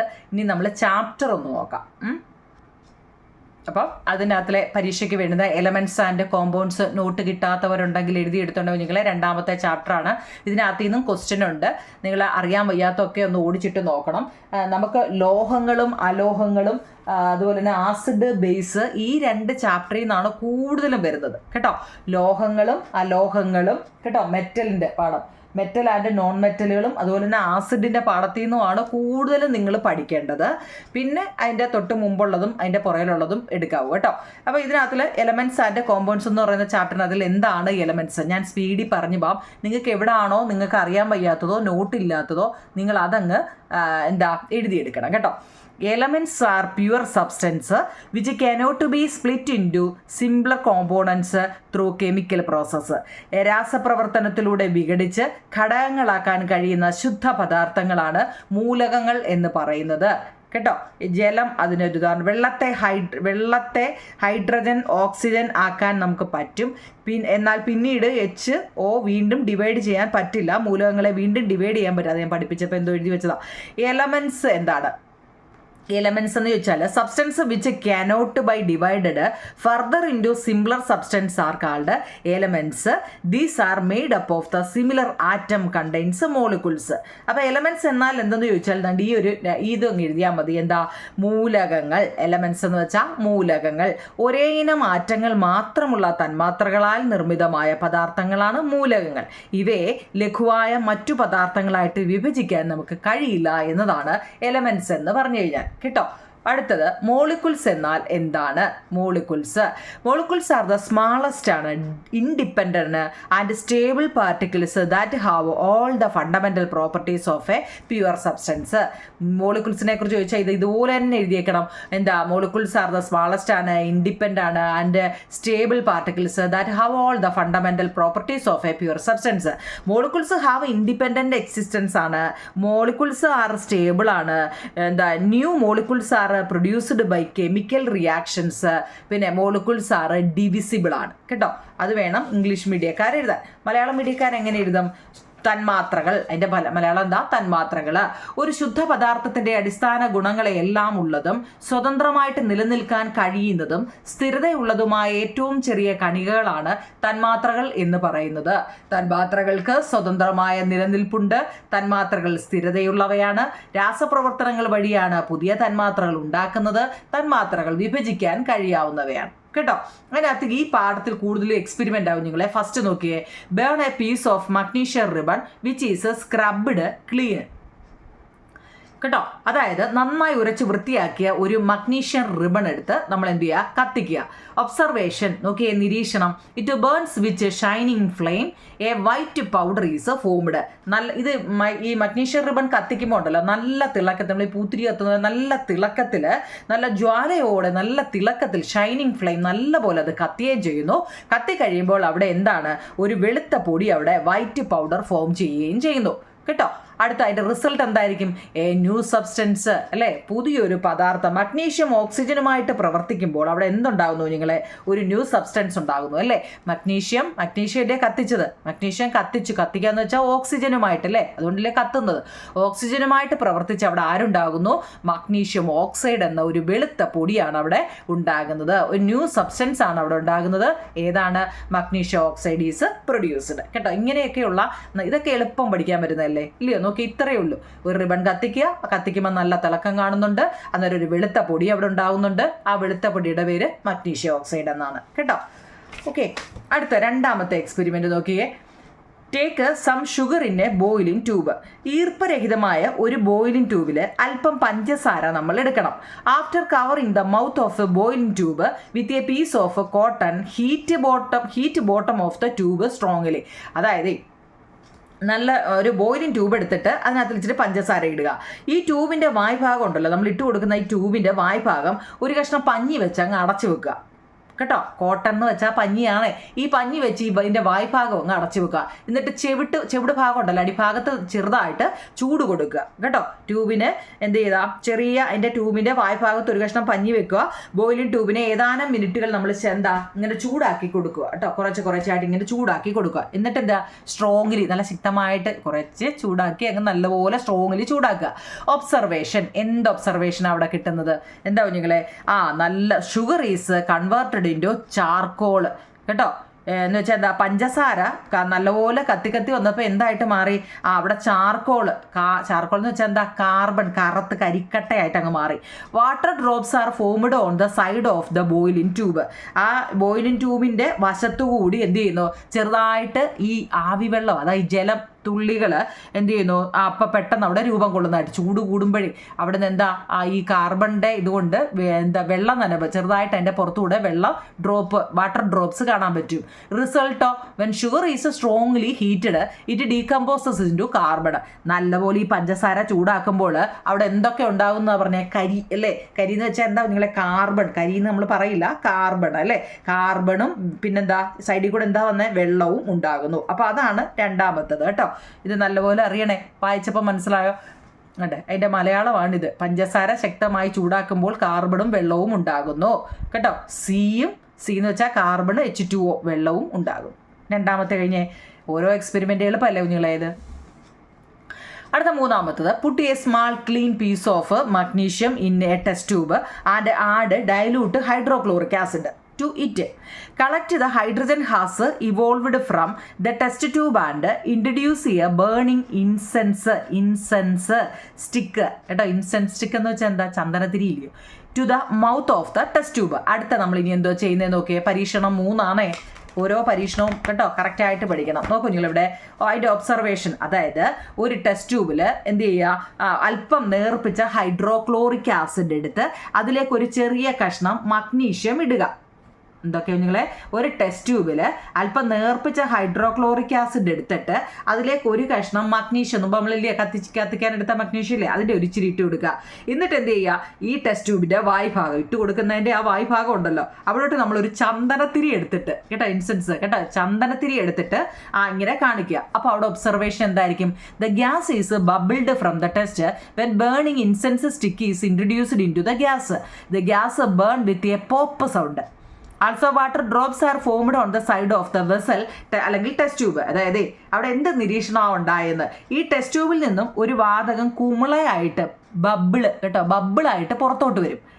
നമ്മൾ ചൂടാക്കുമ്പോഴേ അതിനകത്തുനിന്ന് ബബിളുകൾ എന്താ, ചന്ദനത്തിരി അങ്ങോട്ട് വെക്കുമ്പം അതിനകത്തുനിന്ന് ചെറിയ കുമിളകളായിട്ട് ഇങ്ങനെ പുറത്തോട്ട് വരും. ചന്ദനത്തിരി എന്താ ഈ വാതകത്തിലേക്ക് കടത്തി വിടുമ്പോൾ ഈ വാതകം പെട്ടെന്ന് പോപ്പ് സൗണ്ട്, ടപ്പ് അല്ലേ, പോപ്പ് സൗണ്ടായിട്ട് കത്തുന്നു കേട്ടോ, ശബ്ദം ഉണ്ടാക്കുന്നു. അപ്പോഴോ ടെസ്റ്റ് ട്യൂബിൻ്റെ വശങ്ങളിൽ അന്നേരം എന്തുണ്ടാകുന്നു, സൈഡിൽ also water drops are formed. അവിടെയും എന്തുണ്ടാകുന്നുണ്ട്, വെള്ളത്തുള്ളികൾ അതിൻ്റെ സൈഡിലും ഉണ്ടാകുന്നുണ്ട്. അപ്പോൾ റിസൾട്ട് എന്താ, magnesium react with dilute hydrochloric acid in the form hydrogen gas. Magnesium chloride is also formed എന്താണ്, ദ അനദർ പ്രൊഡക്റ്റ്. അതായത് എന്ന് വെച്ച് കഴിഞ്ഞാൽ മഗ്നീഷ്യം ഹൈഡ്രോക്ലോറിക് ആസിഡുമായിട്ട് ചേർന്ന് മഗ്നീഷ്യം ക്ലോറൈഡും ഹൈഡ്രജനുമാണ് അവിടെ ഉണ്ടാകുന്നത് കേട്ടോ. മൂന്നാമത്തെ എക്സ്പെരിമെൻ്റ് ആണ്. അതിൻ്റെ മലയാളം അറിയാവുന്നവരല്ല, മലയാളത്തിലെ അതിൻ്റെ അർത്ഥമാണ് കേട്ടോ. ഈ ഇംഗ്ലീഷൊക്കെ വായിക്കുമ്പോൾ ചിലപ്പം എല്ലാവർക്കും ഒന്നും അതിൻ്റെ അർത്ഥം കിട്ടിയില്ലെങ്കിൽ തണ്ടിത കേട്ടോ. ഓക്കെ, 3 പഠിച്ചല്ലോ. ഇനി നമ്മൾ പഠിക്കുന്നത് എന്താവും നിങ്ങളെ, ആറ്റം എന്നാൽ എന്തെന്നാണ് കേട്ടോ. പ്രപഞ്ചത്തിലെ എല്ലാ പദാർത്ഥങ്ങളും നിർമ്മിക്കപ്പെട്ടിരിക്കുന്നത് ആറ്റങ്ങൾ കൊണ്ടാണ്. വിഭജിക്കാൻ കഴിയാത്ത എന്ന അർത്ഥമുള്ള ആറ്റമോസ് എന്ന ഗ്രീക്ക് പദത്തിൽ നിന്നാണ് ആറ്റം എന്ന പദം ഉണ്ടായത്. All substance in the universe are made up of atoms. The word atoms comes from the Greek word atomos which means indivisible കേട്ടോ. നോക്കിക്കേ, ആ പേര് നോക്കിയേ, Democritus proposed that all matter is made up of indivisible particles called atoms. ആരാ പറഞ്ഞത്, അതായത് എല്ലാ പദാർത്ഥങ്ങളും അവിഭാജ്യമായ സൂക്ഷ്മകണങ്ങളായ ആറ്റങ്ങൾ കൊണ്ട് നിർമ്മിതമാണെന്ന് എന്ന സിദ്ധാന്തം വന്ന് ഡെമോക്രറ്റീസ് ആണ് കേട്ടോ, ഡെമോക്രീറ്റസ് ആണ് ഇത് മുന്നോട്ട് വെച്ചത്. എല്ലാ പദാർത്ഥങ്ങളും അവിഭാജ്യമായ സൂക്ഷ്മകണങ്ങളായ ആറ്റങ്ങൾ കൊണ്ട് നിർമ്മിതമാണെന്ന് എന്ന സിദ്ധാന്തം കൊണ്ടുവന്നത് ആരാണ്, ക്രീറ്റസ് ആണ് കേട്ടോ, CRITUS, ഡെമോക്രീറ്റസ് ആണ് കേട്ടോ മുന്നോട്ട് വന്നത്.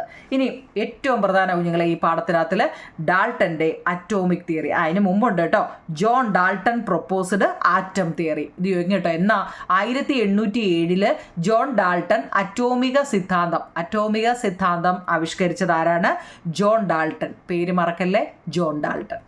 അപ്പോൾ എന്താണ് ഈ അറ്റോമിക് തിയറി, ഇത് ഇമ്പോർട്ടൻ്റ് ആട്ടോ, പരീക്ഷ ഈ ചാപ്റ്ററിലെ ഏറ്റവും ഇമ്പോർട്ടൻ്റ് ആണിത്, ഡാൾട്ടൻ്റെ atomic theory. All matter is made up of minute particles called atom. എല്ലാ പദാർത്ഥങ്ങളും ആറ്റം എന്ന അതിസൂക്ഷ്മ കണങ്ങളാൽ നിർമ്മിതമാണ്. പിന്നെയോ, an atom is the smallest particles that can participate in a chemical reaction. രാസപ്രവർത്തനത്തിൽ ഏർപ്പെടാൻ കഴിയുന്ന ഏറ്റവും ചെറിയ കണികളാണ് കുഞ്ഞുങ്ങളെ ആറ്റം എന്ന് പറയുന്നത്. An atom cannot be divided during a chemical reaction. രാസപ്രവർത്തന വേളയിൽ ആറ്റത്തെ നമുക്ക് വിഭജിക്കാൻ സാധ്യമല്ല. An atom cannot be created or destroyed. ഒരാറ്റത്തെ നമുക്ക് നിർമ്മിക്കാനോ നശിപ്പിക്കാനോ കഴിയില്ല. പിന്നെയോ, all atoms of an elements are the same size, property and mass. ഒരു മൂലകത്തിൻ്റെ ആറ്റങ്ങളെല്ലാം വലിപ്പത്തിലും ഗുണത്തിലും മാസിലും ഒരുപോലെ ആയിരിക്കും കേട്ടോ. 5 എണ്ണം. ഈ 5 എണ്ണവും നല്ലതുപോലെ പഠിക്കണം. ഡാൾട്ടൻ്റെ അറ്റോമിക് തിയറിയാണ് പഠിക്കണേ കുഞ്ഞുങ്ങൾ കേട്ടോ. 5 എണ്ണം തന്നെ പഠിക്കണം, അത് ഞാൻ കുറയ്ക്കാൻ പറയത്തില്ല.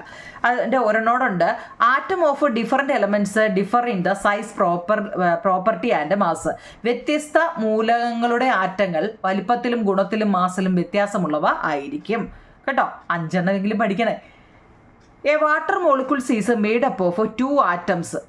ഒരു ജലതന്മാത്ര രൂപപ്പെടുന്നത്, ഇത് ഒരു മാർക്കിന് ചോദിക്കാൻ കൊള്ളാന്ന് കേട്ടോ, ഒരു ജലതന്മാത്ര രൂപപ്പെടുന്നത് ഹൈഡ്രജൻ്റെ 2 ആറ്റങ്ങളും ഓക്സിജൻ്റെ ഒരാറ്റവും ചേർന്നതാണ്. നമ്മൾ H2O വെള്ളം എന്ന് പറയുമ്പോഴേ നമ്മൾ പറയും, നമുക്ക് ജലം എന്ന് പറയുന്ന ഒരു ചാപ്റ്റർ തന്നെ പഠിക്കാറുണ്ട് അല്ലേ, ജലം അല്ലേ. ഇപ്പോൾ ഈ വാട്ടറിൻ്റെ ഒരു തുള്ളി അല്ലേ എന്ന് പറയുന്നത് വെള്ളം അല്ലെ ജലം അല്ലേ എന്ന് പറയുന്നത് അതിൻ്റെ ഒരു ജലതന്മാത്ര രൂപപ്പെടുന്നത് എന്ന് വെച്ചാൽ ഒരു കുഞ്ഞു തുള്ളി അല്ലേ, ഒരു കുഞ്ഞു തുള്ളി വെള്ളം, അതിനകത്തിൽ ഹൈഡ്രജൻ്റെ 2 ആറ്റം ഒഞ്ഞുകൾ, അതായത് H2 ഹൈഡ്രജൻ 2ഉം ഓക്സിജൻ 1ഉമാണ് കേട്ടോ. H2O എന്നാണ് നമ്മൾ വെള്ളത്തിന് ജലത്തിന് പറയുന്നത് അല്ലേ. അതൊന്ന് പഠിച്ചു വെച്ചേക്കണേ. ഇനി നമ്മുടെ പേജ് നമ്പർ 70 അതുണ്ട് മോളിക്യൂൾസ് ആറ്റത്തിനെ കുറിച്ച് പറയുന്നുണ്ട്. നോക്കിക്കേ, അമോണിയ എന്ന് പറയുന്നത് NH3 ആണ് കേട്ടോ. NH3 ഇതൊക്കെ ഒന്ന് പഠിച്ചു വെച്ചേക്കണേ. അമോണിയ NH3 ആണ്. ഈ NH3 എന്ന് വെച്ച് കഴിഞ്ഞാൽ നൈട്രജൻ്റെ 1 ആറ്റവും ഹൈഡ്രജൻ്റെ 3 ആറ്റവും ചേർന്നാണ് കേട്ടോ. നൈട്രജൻ N നോക്കിയേ 1 ഉള്ളൂ, N 1ഉം H 3ഉമാണ് കേട്ടോ. NH3 അമോണിയ എന്ന് നിങ്ങൾ കേൾക്കുമ്പോഴേ ഓർത്തോണം NH3. ഓക്സിജൻ നമുക്കറിയാം O2, എന്താ ഓക്സിജൻ 2 ആറ്റം. പിന്നെയോ ക്ലോറിൻ Cl2, അപ്പോൾ എന്താ 2 ആറ്റം ഓഫ് ക്ലോറിന് 2 ആറ്റം. ഇനി മീഥൈൻ എന്ന് വെച്ച് കഴിഞ്ഞാൽ ഏതാ കാർബൺ 1 എണ്ണയേ ഉള്ളൂ, C 1 എണ്ണവും ഹൈഡ്രജൻ എത്ര ഉണ്ടെന്ന് നോക്കിക്കേ, 4 ഹൈഡ്രജനും ചേരുന്നതാണ് മീഥൈൻ കേട്ടോ. ഹൈഡ്രജനോ H2 നമ്മൾ ആദ്യം മുതലേ പറഞ്ഞല്ലേ, 2 ഹൈഡ്രജൻ ഉണ്ട്, 2 ആറ്റം ഉണ്ട് അല്ലേ, ഹൈഡ്രജൻ 2 ആറ്റം. ഹൈഡ്രജൻ്റെ 2 ആറ്റമാണ് എന്ത് ഹൈഡ്രജനിലുള്ളത്. കാർബൺ ഡൈ ഓക്സൈഡ് ആണെങ്കിലോ CO2 അല്ലേ, ഒരു കാർബണും 2 ഓക്സിജനും ചേർന്നാണ് കാർബൺ ഡൈ ഓക്സൈഡ്. ഇത് പരീക്ഷയ്ക്ക് ചോദിക്കുവേ കേട്ടോ. അടുത്തത്, ഒരേ ഇനം ആറ്റങ്ങൾ മാത്രം അടങ്ങിയ തന്മാത്രകൾ ഏതെല്ലാം? ഒരേ ഇനം, ഇത് ചോദിക്കും കേട്ടോ. Which molecules consist of the same type of atoms? ഏതാ oxygen, chlorine, hydrogen. Okay, oxygen, ഇതിനകത്തിൽ വേറെ ആരെങ്കിലും ഉണ്ടോ? O2, അതുപോലെ തന്നെ നോക്കി H2, വേറെ ആരെങ്കിലും ഉണ്ടോ? ഇല്ല. അപ്പം അങ്ങനെ വേറെ ഏതാ ഓക്സിജന്, ഹൈഡ്രജനും ക്ലോറിൻ നോക്കിയ Cl2 എന്നാണ്, അവിടെ Cl. അപ്പം ഈ 3 വേറെ ആരും വരുന്നില്ല, അവരൊറ്റ ആൾക്കാർ മാത്രമേ, ഒരേ ഇനം ആറ്റങ്ങൾ മാത്രമുള്ളതാണ്. അപ്പോൾ ഒന്നിൽ കൂടുതലുള്ളത് ബാക്കിയുള്ളതെന്ന് കഴിഞ്ഞാൽ നമ്മളിപ്പോൾ പറഞ്ഞില്ലേ, അമോണിയ, മീഥൈനും കാർബൺ ഡൈ ഓക്സൈഡും ഒക്കെ പറഞ്ഞില്ലേ, അതൊക്കെ ഒന്നിൽ കൂടുതൽ വരുന്നതായതുകൊണ്ട് അതായത് പറയാം കേട്ടോ. മനസ്സിലാക്കണേ. എലമെന്റ്സ് എന്നാൽ എന്താണ്? എലമെന്റ്സും നമ്മൾ ഫസ്റ്റ് മുതലേ പറയുന്നുണ്ട് അല്ലേ. മൂലകങ്ങൾ എന്നാൽ എന്താണ്? ഒരേ ഇനം ആറ്റങ്ങൾ കൊണ്ട് മാത്രം നിർമ്മിതമായ ശുദ്ധ പദാർത്ഥങ്ങളാണ് മൂലകങ്ങൾ. ഇവയെ രാസപ്രവർത്തനങ്ങളിലൂടെ വിഘടിപ്പിച്ച് ഘടകങ്ങളാക്കാൻ നമുക്ക് കഴിയില്ല എന്ന് നമ്മൾ കുറച്ച് നേരം കൊണ്ട് പഠിക്കുന്നതാണ്. കോമ്പൗണ്ട് എന്നാൽ എന്താണ്? എലമെന്റ്സും കോമ്പൗണ്ടും അല്ലേ, മൂലകങ്ങളും സംയുക്തങ്ങളും. നമ്മുടെ പാഠമേ അതാണ്. Compounds R pure substance formed by the combination of atoms of 2 or more elements in a fixed ratio. These can be dissociated into constituent elements through chemical reaction. 2 അതിലധികമോ മൂലകങ്ങളുടെ ആറ്റങ്ങൾ രാസപ്രവർത്തനത്തിലൂടെ ഒരു നിശ്ചിത അനുപാതത്തിൽ ചേർന്നുണ്ടാകുന്ന ശുദ്ധ പദാർത്ഥങ്ങളാണ് ഈ സംയുക്തങ്ങൾ എന്ന് പറയുന്നത്. ഇവയെ രാസപ്രവർത്തനത്തിലൂടെ ഘടകമൂലങ്ങളാക്കി നമുക്ക് മാറ്റാൻ കഴിയുമെന്നാണ് പറയുന്നത്. അപ്പോൾ എലമെന്റ്സും കോമ്പൗണ്ടും തമ്മിലുള്ള ഡിഫറൻസ് ചിലപ്പോൾ ചോദിച്ചാൽ ഇതങ്ങ് എഴുതി വെച്ചേക്കണം കേട്ടോ. നമ്മൾ എലമെന്റ്സും കോമ്പൗണ്ട്സും ഒത്തിരി എടുത്ത് എഴുതിയിട്ടുണ്ട്. അതാണ്ട് എലമെന്റ്സ് എന്താണ്, കോമ്പൗണ്ട്സ് എന്താണ്? ഓക്സിജൻ, കാർബൺ, നൈട്രജൻ ഇങ്ങനെയൊക്കെ പറയുന്ന എല്ലാം എലമെന്റ്സുകളാണ്. ഒരുപാട് എലമെന്റ്സുകളുണ്ട്, 3 എഴുതിയതാണ്. കോമ്പൗണ്ടുകൾ എന്ന് വെച്ചാൽ ഒന്നിൽ കൂടുതൽ ചേരുന്നതാണ്. വാട്ടർ, ഷുഗർ, അമോണിയ, സാൾട്ട്, ഏതെങ്കിലുമൊക്കെ ഒരു 4 പേര് പഠിച്ചു വെച്ചേക്കണം. ഇനി നിങ്ങൾ സിമ്പലുകളെ കുറിച്ച് മുമ്പ് ഞാൻ പറഞ്ഞില്ലേ, H ഹൈഡ്രജൻ ആണ് അല്ലേ, O2 ഓക്സിജൻ ആണെന്നൊക്കെ പറഞ്ഞില്ലേ. അപ്പം സിമ്പൽസ് ഒരു ആശയത്തെ ലളിതമായും വ്യക്തമായും സൂചിപ്പിക്കുന്നതിനായിട്ട് ചിഹ്നങ്ങൾ നമ്മൾ ഉപയോഗിക്കുന്നു. ഒരു ആശയത്തെ ലളിതമായിട്ടും വ്യക്തമായും സൂചിപ്പിക്കുന്നതിനാണ് നമ്മൾ ചിഹ്നങ്ങൾ ഉപയോഗിക്കുന്നത്. ഈ ചിഹ്നങ്ങൾ ആശയ സംവേദനം എളുപ്പമാക്കുന്നു. ഇപ്പം നമ്മൾ യൂട്യൂബിൻ്റെ അല്ലേ, യൂട്യൂബ് എന്നുള്ളതിന് യൂട്യൂബ് ഫുൾ എഴുതിയിട്ടുണ്ട് അല്ലേ. ഫേസ്ബുക്കിൻ്റെ നമ്മൾ ഫോൺ നോക്കി കഴിഞ്ഞാൽ നമ്മൾ ആ F അല്ലേ, ഓരോന്നിൻ്റെ ആ സിമ്പൽ അല്ലേ നമ്മൾ നോക്കി. യൂട്യൂബിൻ്റെ ആ ആരോ മാർക്ക് നോക്കിയാണ് അല്ലേ, അപ്പോൾ നമുക്ക് പെട്ടെന്ന് നമ്മുടെ മനസ്സിൽ തട്ടുന്ന ആ സൈൻ അല്ലേ അതിൻ്റെ ആ ആരോ മാർക്കല്ലേ. ഫേസ്ബുക്കിൻ്റെ F ക്യാപിറ്റൽ അല്ലേ ഇങ്ങനെ കൊടുത്തേക്കുന്നതൊക്കെ നമ്മൾ പെട്ടെന്ന് നമ്മുടെ മനസ്സിൽ തട്ടുന്നത് അല്ലേ. മൂലകങ്ങളെ സൂചിപ്പിക്കുന്നതിനും ചിഹ്നങ്ങൾ ഉപയോഗിക്കുന്നു. ഇവ പ്രതീകങ്ങൾ, ഇതിനെ പ്രതീകങ്ങൾ എന്ന പേരിലും അറിയപ്പെടുന്നു. പ്രതീകം മൂലകത്തിൻ്റെ ഒരു ആറ്റത്തെ സൂചിപ്പിക്കുന്നു എന്നതാണ്. കേട്ടോ. എന്തുവാണ് ഈ സിമ്പിൾ എന്നാണ്. Symbols are used to represent concept in a clear and simple manner. Symbols make communication and interpretations easier. Signs are used to represent elements. These are known as chemical symbols. A symbol represent an atom of an elements. അതായത് അക്ഷരങ്ങൾ ഉപയോഗിച്ച് മൂലകങ്ങളെ സൂചിപ്പിക്കുന്ന ആധുനിക പ്രതീക സമ്പ്രദായം ആവിഷ്കരിച്ചത് ബേഴ്സിലിയസ് എന്ന ശാസ്ത്രജ്ഞനാണ്. കേട്ടോ. ഇത്രയും പറഞ്ഞത് നമ്മൾ സിമ്പലുകളെ കുറിച്ചാണ് പഠിച്ചത്. സിമ്പൽ അല്ലെങ്കിൽ സൈൻ അല്ലയോ, അത് കൊണ്ടുവന്നത് ആരാ? ഇങ്ങനെ ബേഴ്സിലിയസ് ആണ് കേട്ടോ. ബേഴ്സിലിയസ്. ആ പേരൊക്കെ ഒന്ന് പഠിച്ചു വെച്ചേക്കണേ. ഓക്കെ. അടുത്ത ഇപ്പം നമ്മൾ നോക്കിക്കേ, നമ്മളിപ്പോൾ പറഞ്ഞു അല്ലേ പ്രതീകങ്ങൾ എന്ന് വെച്ച് കഴിഞ്ഞാൽ നോക്കിക്കേ, റേഡിയേഷൻ ഹസാർഡിന് നമ്മൾ എന്താ radio active, UNICEF, hospital, red cross അടിച്ച് എവിടെയെങ്കിലും വെച്ചിട്ടുണ്ടെങ്കിൽ നമുക്കറിയാം അതിൻ്റെ സമീപത്ത് ഹോസ്പിറ്റലുണ്ട് അല്ലേ. ഡോക്ടർമാർക്ക് ഒരു മെഡിക്കൽ സിമ്പലുണ്ട്, ലോയർക്ക് ഒരു സിമ്പലുണ്ട്. നിങ്ങളുടെ ടെസ്റ്റിൽ ഇതെല്ലാം കൊടുത്തിട്ടുണ്ട് കേട്ടോ. സ്കൂൾ സോണ്, നിങ്ങളുടെ ഇപ്പോൾ വണ്ടി നമ്മൾ ഓടിച്ചു പോകുമ്പോൾ സ്കൂൾ പരിസരം ഉണ്ടെങ്കിൽ അവിടെ കൊടുത്തിട്ടുണ്ട് അല്ലേ. ഹമ്പിൻ്റെ അര കൊടുത്തിട്ടുണ്ട്.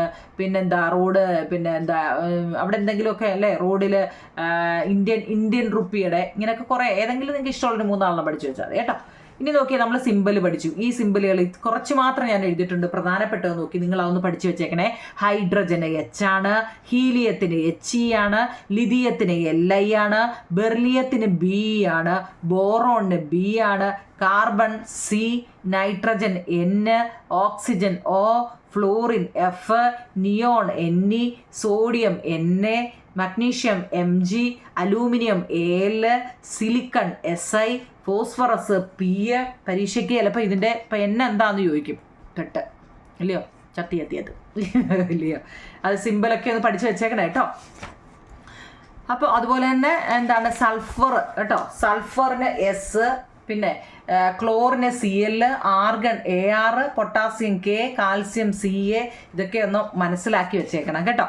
പിന്നെ അതിൻ്റെ അകത്തിലെ ലാസ്റ്റിലത്തെ പറയാനുള്ളത് രാജ്യം, ശാസ്ത്രജ്ഞൻ എന്നിവ മാത്രമല്ല നിറം, ഗ്രഹം, ഉപഗ്രഹം, വൻകര തുടങ്ങിയവയുമായിട്ട് മൂലകങ്ങൾക്ക് പേരുണ്ട്.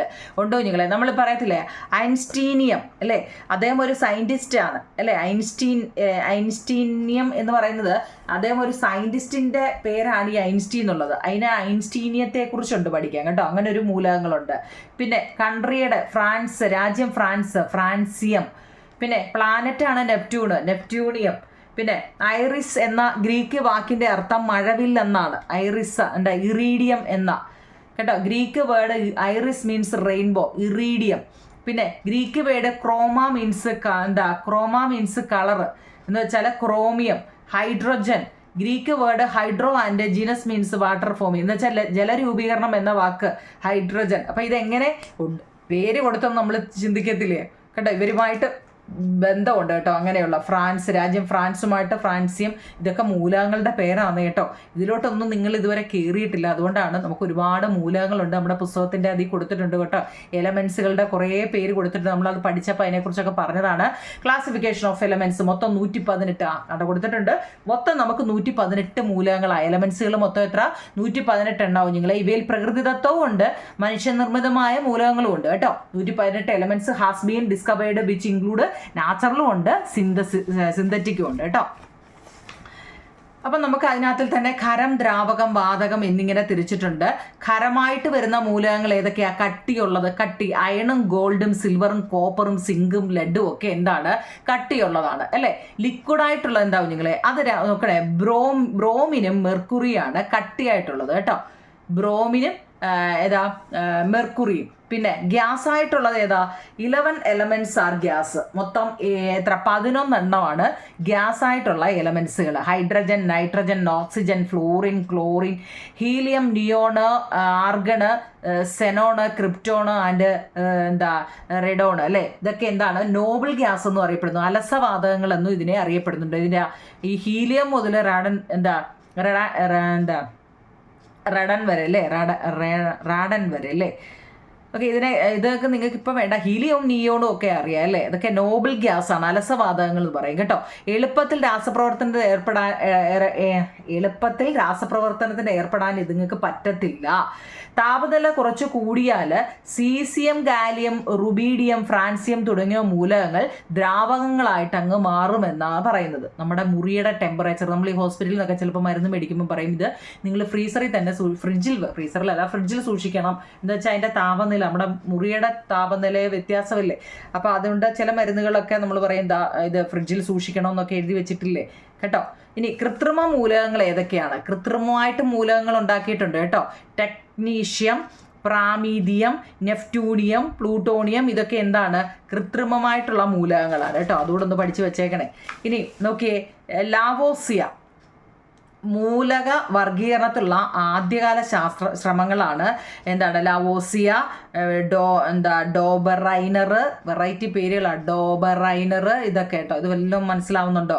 അതായത് ലാവോസിയ എന്ന് വെച്ചാൽ നമ്മുടെ ഈ മൂലക വർഗീകരണത്തിലുള്ള ആദ്യകാല ശ്രമങ്ങൾ നടത്തിയവരിൽ ഒരാളാണ് ഈ ലാവോസിയ. നമ്മുടെ ഈ മൂലകങ്ങൾ, എലമെന്റ്സിനെ കുറിച്ച് ഇപ്പം നമ്മൾ കുറേ പറയുന്നില്ലയോ. ഇതിനെക്കുറിച്ച് ആദ്യകാലത്തൊക്കെ കുറേ എങ്ങനെയാണെന്നൊക്കെ കണ്ടുപിടിക്കണ്ട. അവരൊക്കെ കണ്ടുപിടിച്ചുകൊണ്ടല്ലയോ നമ്മളൊക്കെ ഇങ്ങനെ ഇരിക്കുന്നത് അല്ലേ. അദ്ദേഹം അന്ന് അറിയപ്പെട്ടിരുന്ന മൂലകങ്ങളെ ലോഹങ്ങൾ, അലോഹങ്ങൾ എന്നിങ്ങനെയായിട്ട് അങ്ങ് തിരിച്ചു കേട്ടോ. ലാവോസിയർ എന്ത് ചെയ്തു? ലോഹങ്ങളെന്നും അലോഹങ്ങളെന്നും രണ്ടായിട്ട് തിരിച്ചു. എന്നാൽ ഈ ഡോബറൈനർ വന്നിട്ട് എന്ത് ചെയ്യുന്നറിയോ? മൂലകങ്ങളെ സമാന ഗുണങ്ങളുള്ള 3 വീതമുള്ള ഗ്രൂപ്പുകളായിട്ട് ഇദ്ദേഹം അതിനെ അങ്ങ് തിരിച്ചു. എന്നിട്ട് ഈ ഗ്രൂപ്പുകളെ നമുക്ക് ത്രികങ്ങൾ എന്ന് പേരുമിട്ടു കേട്ടോ. അദ്ദേഹം എന്തെന്ന്? ട്രൈഡ്സ് കേട്ടോ. 3 തിരിച്ചിട്ട് അദ്ദേഹം എന്ത് പേര് കൊടുത്തു? ഇതിനെ ത്രികങ്ങൾ എന്ന ട്രൈഡ്സ് എന്ന് പേരിട്ടു.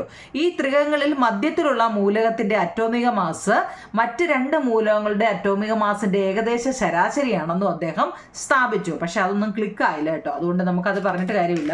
അദ്ദേഹം അത് നോക്കിയെങ്കിലും അത് പക്ഷേ ശരിയായില്ല. ചിലതിന് മാത്രമേ അത് ശരിയായിട്ടുള്ളൂ. അന്ന് നമ്മളത് അന്ന് പഠിപ്പിച്ചപ്പോൾ അതിനെക്കുറിച്ചൊക്കെ നോക്കിയതാണ് കേട്ടോ. ഇനി ന്യൂലാൻഡ്സ്, അതായത് അഷ്ടക നിയമം ആണ്. ഇതൊന്ന് പഠിക്കണം കേട്ടോ. ലോസ് ഓഫ് ഒക്ടാവ്സ്, ഇത് പിന്നീട് നിങ്ങൾക്ക് പഠിക്കാനുള്ളതാണ്. അതായത് Newlands found that when elements were arranged in ascending order of atomic mass each 8 elements was a repetitions of the first in its properties. He compared these to the 7 notes in music. This classification was known as laws of octaves. എന്തുവല്ലോ മനസ്സിലായോ? അതായത് മൂലകങ്ങളെ അറ്റോമിക മാസിന്റെ ആരോഹണ ക്രമം, ascending order എന്നൊക്കെ നമ്മൾ പഠിച്ചിട്ടില്ലേ, ആരോഹണ ക്രമത്തിൽ വിന്യസിക്കുമ്പോൾ 8ാമത് വരുന്ന ഓരോ മൂലകവും ഗുണങ്ങളിൽ ആദ്യത്തേതിന്റെ ആവർത്തനമാണെന്ന് ന്യൂലാൻഡ്സ് കണ്ടെത്തി. നിങ്ങളെ ഇവിടെ എന്ന് വെച്ചാൽ മ്യൂസിക് എന്ന് വെച്ചാൽ സാ രി ഗ മ പ ദ നീ സ എന്ന് പറയത്തില്ലേ. അപ്പൊ സരിഗമ പദ നീ സ, വീണ്ടും എന്താണ്? സായിൽ വന്നു, വീണ്ടും സരിഗമ പദ നീ സ, വീണ്ടും അങ്ങനെ വന്ന് നിൽക്കുന്നിടത്ത് തന്നെ വീണ്ടും തുടങ്ങുന്നു എന്നുള്ളതാണ് കേട്ടോ. അതാണ് ആരോഹണ ക്രമത്തിൽ വിന്യസിക്കുമ്പോൾ 8ാമത് വരുന്ന ഓരോ മൂലവും ഗുണങ്ങളിൽ ആദ്യത്തേതിന്റെ ആവർത്തനമാണ്. വീണ്ടും അത് തന്നെയല്ലേ ആവർത്തിച്ചത്. അപ്പൊ അദ്ദേഹം ഈ പാട്ടിന്റെ കേട്ടോ, മ്യൂസിക്കിന്റെ ഇത് വെച്ചിട്ട് സംഗീതത്തിലെ സപ്തസ്വരങ്ങളുമായിട്ട് അദ്ദേഹം അതിനെ താരതമ്യം ചെയ്തു കേട്ടോ. അതാണ് അഷ്ടക നിയമം എന്ന് അറിയപ്പെടുന്നത്, ലോസ് ഓഫ് ഒക്ടാവ്സ്. മെന്റലീസ് ഉണ്ടോ ഞങ്ങളെ? മെന്റലീസ് അദ്ദേഹം എന്താ പറഞ്ഞത്? അദ്ദേഹം പറഞ്ഞത് മെൻഡലീഫ് എന്ന ശാസ്ത്രജ്ഞൻ അതുവരെ അറിയപ്പെട്ടിരുന്ന 63 മൂലകങ്ങളെ അവയുടെ അറ്റോമിക മാസിന്റെ ആരോഹണ ക്രമത്തിൽ വിന്യസിച്ചിട്ട് ഒരു പട്ടിക അദ്ദേഹം അങ്ങ് തയ്യാറാക്കി. അങ്ങനെ തയ്യാറാക്കിയപ്പോൾ ഒരേ സ്വഭാവമുള്ള മൂലകങ്ങൾ കൃത്യമായ ഇടവേളകളിൽ ആവർത്തിക്കുന്നതായിട്ട് അദ്ദേഹം കണ്ടു കേട്ടോ. മെന്റലീവ്സ് ഇങ്ങനെ ഇതിനെ തരംതിരിച്ച് ഓരോ ഘട്ടങ്ങളായിട്ട് തിരിച്ചപ്പോൾ വീണ്ടും ആ എടുത്തത് തന്നെ വീണ്ടും ഓരോ അവിടെ ഇവിടെയൊക്കെ കിടക്കുന്നതായിട്ട് അദ്ദേഹം കണ്ടു കേട്ടോ. അപ്പോൾ എന്ത് ചെയ്തു അദ്ദേഹം? മെന്റലീവ്സിന്റെ ആവർത്തന നിയമമുണ്ട് കേട്ടോ. അദ്ദേഹം കണ്ടുപിടിച്ചു മൂലകങ്ങളുടെ രാസഭൗതിക ഗുണങ്ങളിൽ അവയുടെ അറ്റോമിക മാസിന്റെ ആവർത്തന ഫലങ്ങളാണെന്ന് അദ്ദേഹം കണ്ടുപിടിച്ചു കേട്ടോ. മെന്റലീവ്സിന്റെ പീരിയോഡിക് ലോ 1 മാർക്കിന് ചോദിക്കാം കേട്ടോ. ഇതൊക്കെ 1 മാർക്കിൻ്റെ ഞാനത് ഇതിലൊക്കെ ഉള്ളതുകൊണ്ടാണ് വീണ്ടും പറക്കി എഴുതാഞ്ഞത്. മെന്റലീവ്സിന്റെ പീരിയോഡിക് ലോ എന്നാൽ എന്തെന്ന് ചോദിച്ചാൽ മെന്റലീവ്സിന്റെ ആവർത്തന പട്ടികയിലെ വിലങ്ങനെയുള്ള നിരകളെ പീരീഡുകളെന്നും കുത്തനെയുള്ളവയെ ഗ്രൂപ്പുകളെന്നും അദ്ദേഹം വേർതിരിച്ചു കേട്ടോ.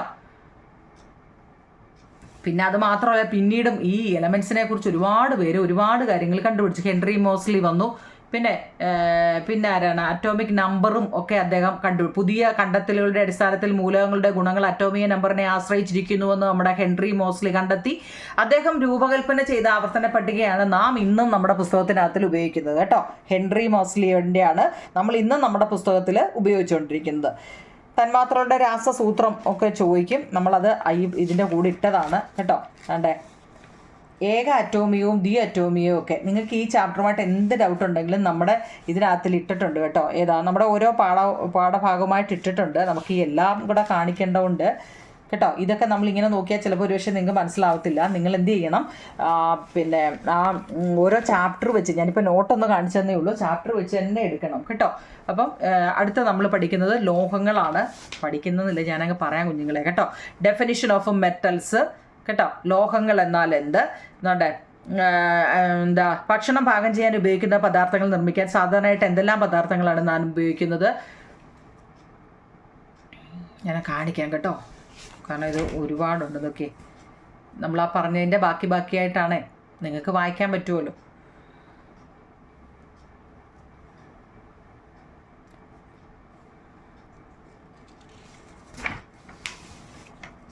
നോട്ട് കിട്ടാത്തവർക്ക് വേണ്ടിയാട്ടോ.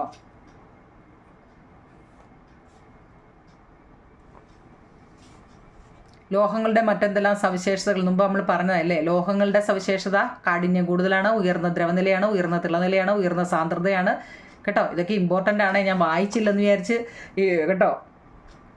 ഉണ്ടോ ഇങ്ങനെയൊക്കെയുള്ള ചോദ്യങ്ങളായിരിക്കും ചോദിക്കുന്നത്. വേണ്ടേ മാലിയബിലിറ്റി, മുമ്പ് ഞാൻ പറഞ്ഞില്ലേ മാലിയബിലിറ്റി. ഇരുമ്പ് പണിക്കാരൻ എന്താണ് ചെയ്യുന്നത്, അതാ പടത്തിലെ ചോദ്യം കേട്ടോ. ലോഹ കഷ്ണങ്ങളെ അടിച്ചു പരത്തി മാലിയബിലിറ്റി ഏറ്റവും ഇത് ഒരു വൺ വേർഡിൻ്റെ ചോദ്യം കേട്ടോ. മാലിയബിലിറ്റി ഏറ്റവും കൂടുതലായിട്ട് കാണപ്പെടുന്ന ഏറ്റവും കൂടിയ ലോഹം ഏതാണ്? സ്വർണ്ണമാണ് കേട്ടോ.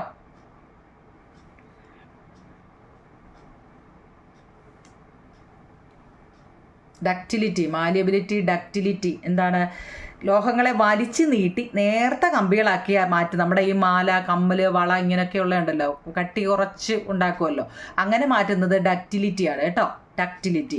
അടിച്ച് പരത്തി മെറ്റൽ, നമ്മുടെ ഈ വെളിയിൽ കിടക്കുന്ന ഷീറ്റ്, ഇട്ടേക്കുന്ന ഷീറ്റും ഒക്കെ ഉണ്ടല്ലോ, അതൊക്കെ എന്താണ്?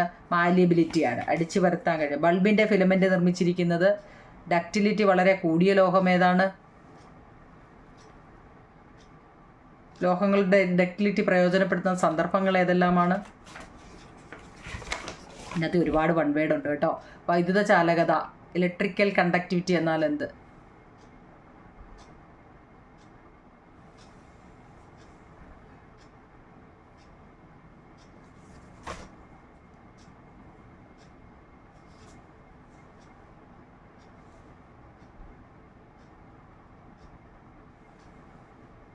ഇതിനകത്ത് ഒരുപാട് വൺ വേർഡ് ഉണ്ട് കേട്ടോ. ഇതൊക്കെ എഴുതിയതുകൊണ്ടാണ് പിന്നെ ഞാൻ എഴുതാൻ വായിച്ചപ്പോൾ ഇതൊക്കെ ഉണ്ടല്ലോ എന്ന് വിചാരിച്ചാൽ പിന്നെ ഞാൻ എഴുതാൻ കേട്ടോ. ആദ്യത്തെ ഞാൻ 26 എഴുതിയില്ലോ നിങ്ങളെ. അപ്പോൾ ഞാൻ ഇതിനകത്ത് ഇതൊക്കെ ഉള്ളത് കൊണ്ടാണ് പിന്നെയും ഞാനത് എടുത്ത് എഴുതാഞ്ഞത് കേട്ടോ. 23 തെർമൽ കണ്ടക്ടിവിറ്റി എന്നാൽ എന്ത്?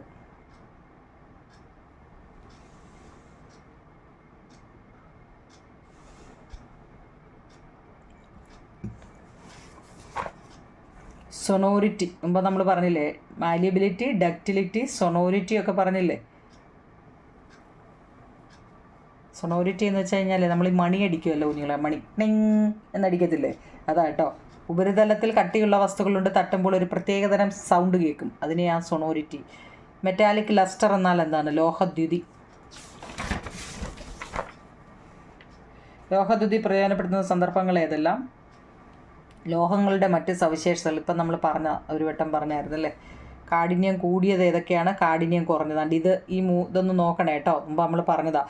കാഠിന്യം കൂടിയ ലോഹങ്ങൾ, മൃദുവായ ലോഹങ്ങൾ, ദ്രാവകാവസ്ഥയിലുള്ള ലോഹങ്ങൾ, ഇത് 3 ഇമ്പോർട്ടൻ്റ് ആയിട്ടോ. തിരിച്ചു മറിച്ചും ഒക്കെ ചോദിക്കാം കേട്ടോ. വൺ വേർഡ് എത്ര ഉണ്ട്? ഒത്തിരി ഉണ്ട്. ഞാൻ ആദ്യം എഴുതിയില്ലെന്നേ ഉള്ളൂ. ഇതിനകത്തിലൊക്കെ ഇത് ഫുള്ള് വൺ വേർഡാണ് അല്ലേ. Give example for metals are low melting point. അതും ഞാൻ മുമ്പ് എഴുതിയതാണ്. സാന്ദ്രത കുറഞ്ഞ ലോഹങ്ങൾ, നോൺ മെറ്റലുകൾ. അലോഹങ്ങളുടെ സവിശേഷതകൾ എന്തല്ല?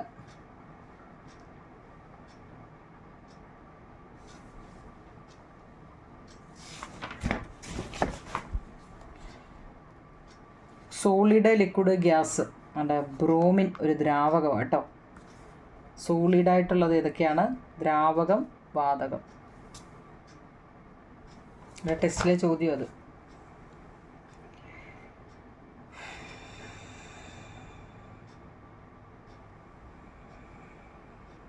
ലോഹദ്യുതി നഷ്ടപ്പെടാൻ കാര്യം എന്താണ്?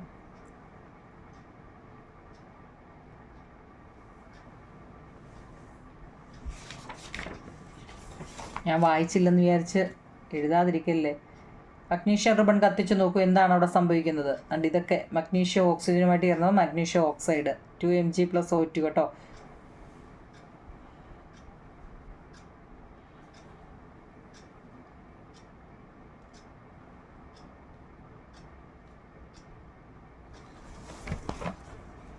Oxide of non metals.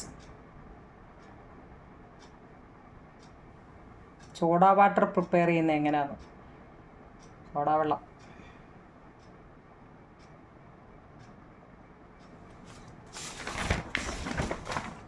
ലോഹ ഓക്സൈഡുകൾ പൊതുവെ ഏത് സ്വഭാവമുള്ളതാണ്? കൊറോഷൻ. ലോഹനാശം എന്നാൽ എന്ത്?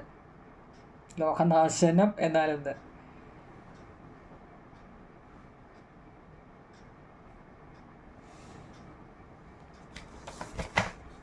രാസപ്രവർത്തനശേഷി കൂടിയ സോഡിയവും പൊട്ടാസ്യവും മണ്ണെണ്ണയിലാണ് സൂക്ഷിക്കാറുള്ളത്. എന്തുകൊണ്ട്?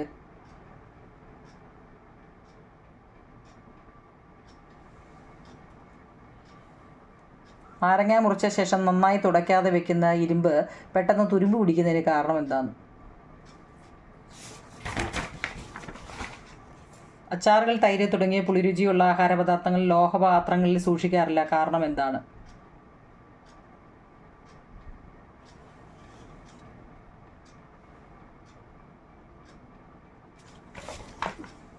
എല്ലാ ലോഹങ്ങളും വായുവിൽ തുറന്നു വെച്ചാൽ നാശനം സംഭവിക്കാറുണ്ടോ?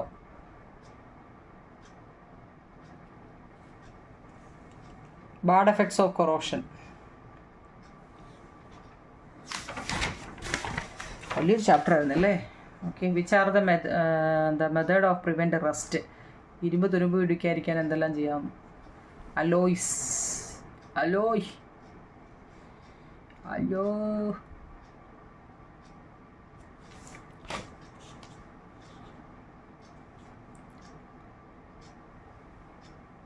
Metal in human body.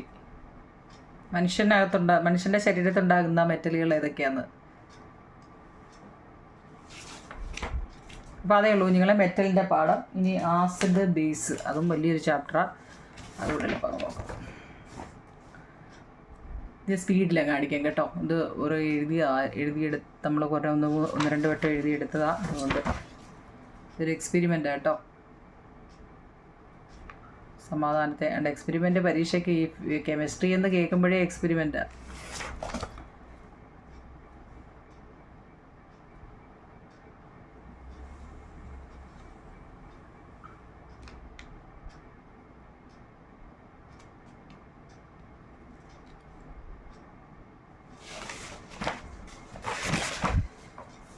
എന്തെങ്കിലും സംശയം ഉണ്ടെങ്കിലേ നമുക്ക് ഈ ചാപ്റ്റർ ആസിഡ് ബേസ് എന്ന് നമ്മുടെ ചാനലിൽ തന്നെ കിടപ്പുണ്ട് കേട്ടോ. നമ്മുടെ ചാനലിൽ ഇത് നോട്ട് നിങ്ങൾക്ക് ഇങ്ങനെ എടുക്കാനൊക്കെ എന്തെങ്കിലും ബുദ്ധിമുട്ടുണ്ടെങ്കിൽ നമ്മുടെ ചാനൽ എടുത്താൽ മതി.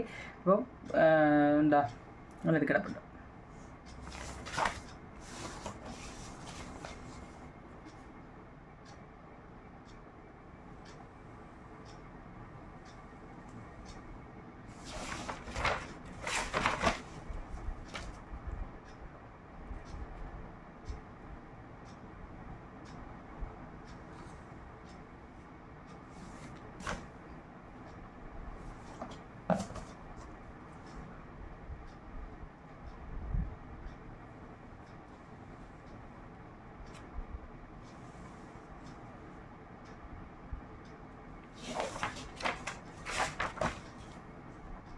ഇതൊക്കെ ഒരു മാർക്കിൻ്റെ കേട്ടോ.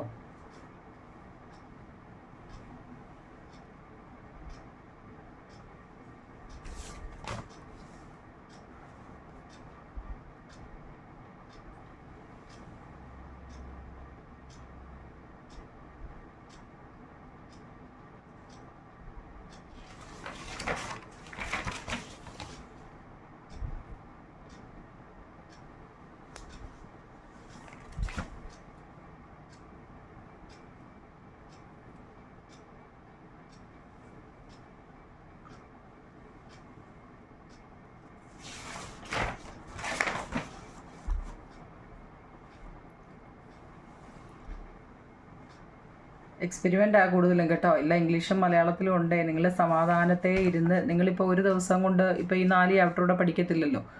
ഓരോ ദിവസം ഓരോ ചാപ്റ്റർ എടുത്ത് വെച്ചിരുന്ന് പഠിക്കണം. ഇനി ദിവസങ്ങൾ വളരെ കുറച്ചേ ഉള്ളൂ.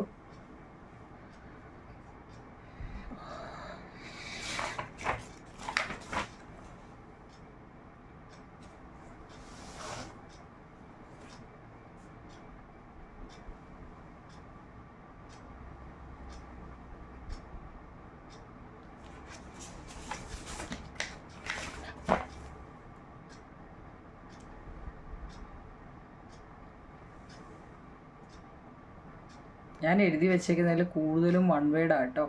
അപ്പോൾ ഞാൻ സെപ്പറേറ്റ് എഴുതാനായിട്ട് ഞാൻ വായിച്ചപ്പോൾ ഇതെല്ലാം ഇതിനകത്ത് കിടപ്പുണ്ട്. അതുകൊണ്ടാണ് ഞാൻ അതിൽ കുറച്ച് എഴുതിയത്. നിർവീരീകരണം, ന്യൂട്രലൈസേഷൻ എന്തോന്നൊക്കെ എഴുതാൻ നോക്കിയപ്പോൾ എല്ലാം ഇതിൽ കിടപ്പുണ്ട്. പിന്നെ അൻറ്റാസിഡ്, എന്നിട്ട് അത് കുറേയൊക്കെ എഴുതിയിട്ടുണ്ട് കേട്ടോ.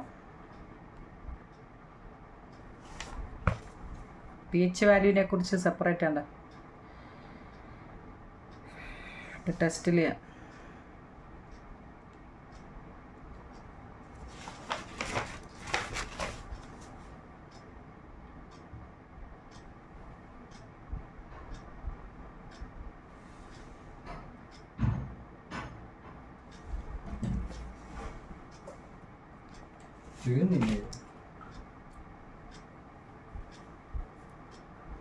അതായത് നമ്പർ ഇട്ട് അങ്ങ് എഴുതിയെടുക്കണം കേട്ടോ.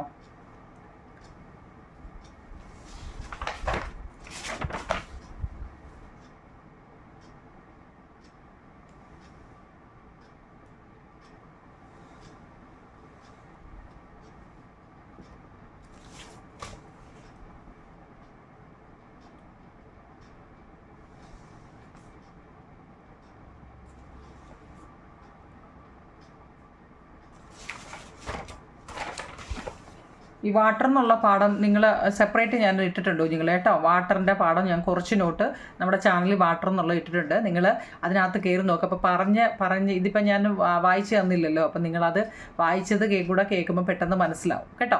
അപ്പോൾ നിങ്ങൾ വൃത്തിയായിട്ട് എഴുതിയെടുക്കണേ നിങ്ങളെ. എന്നിട്ട് ലൈക്കും ഷെയറും കമൻറ്റും ഹൈപ്പും ഒക്കെ ചെയ്യണേ കേട്ടോ. ഓക്കെ നിങ്ങളെ, താങ്ക് യു.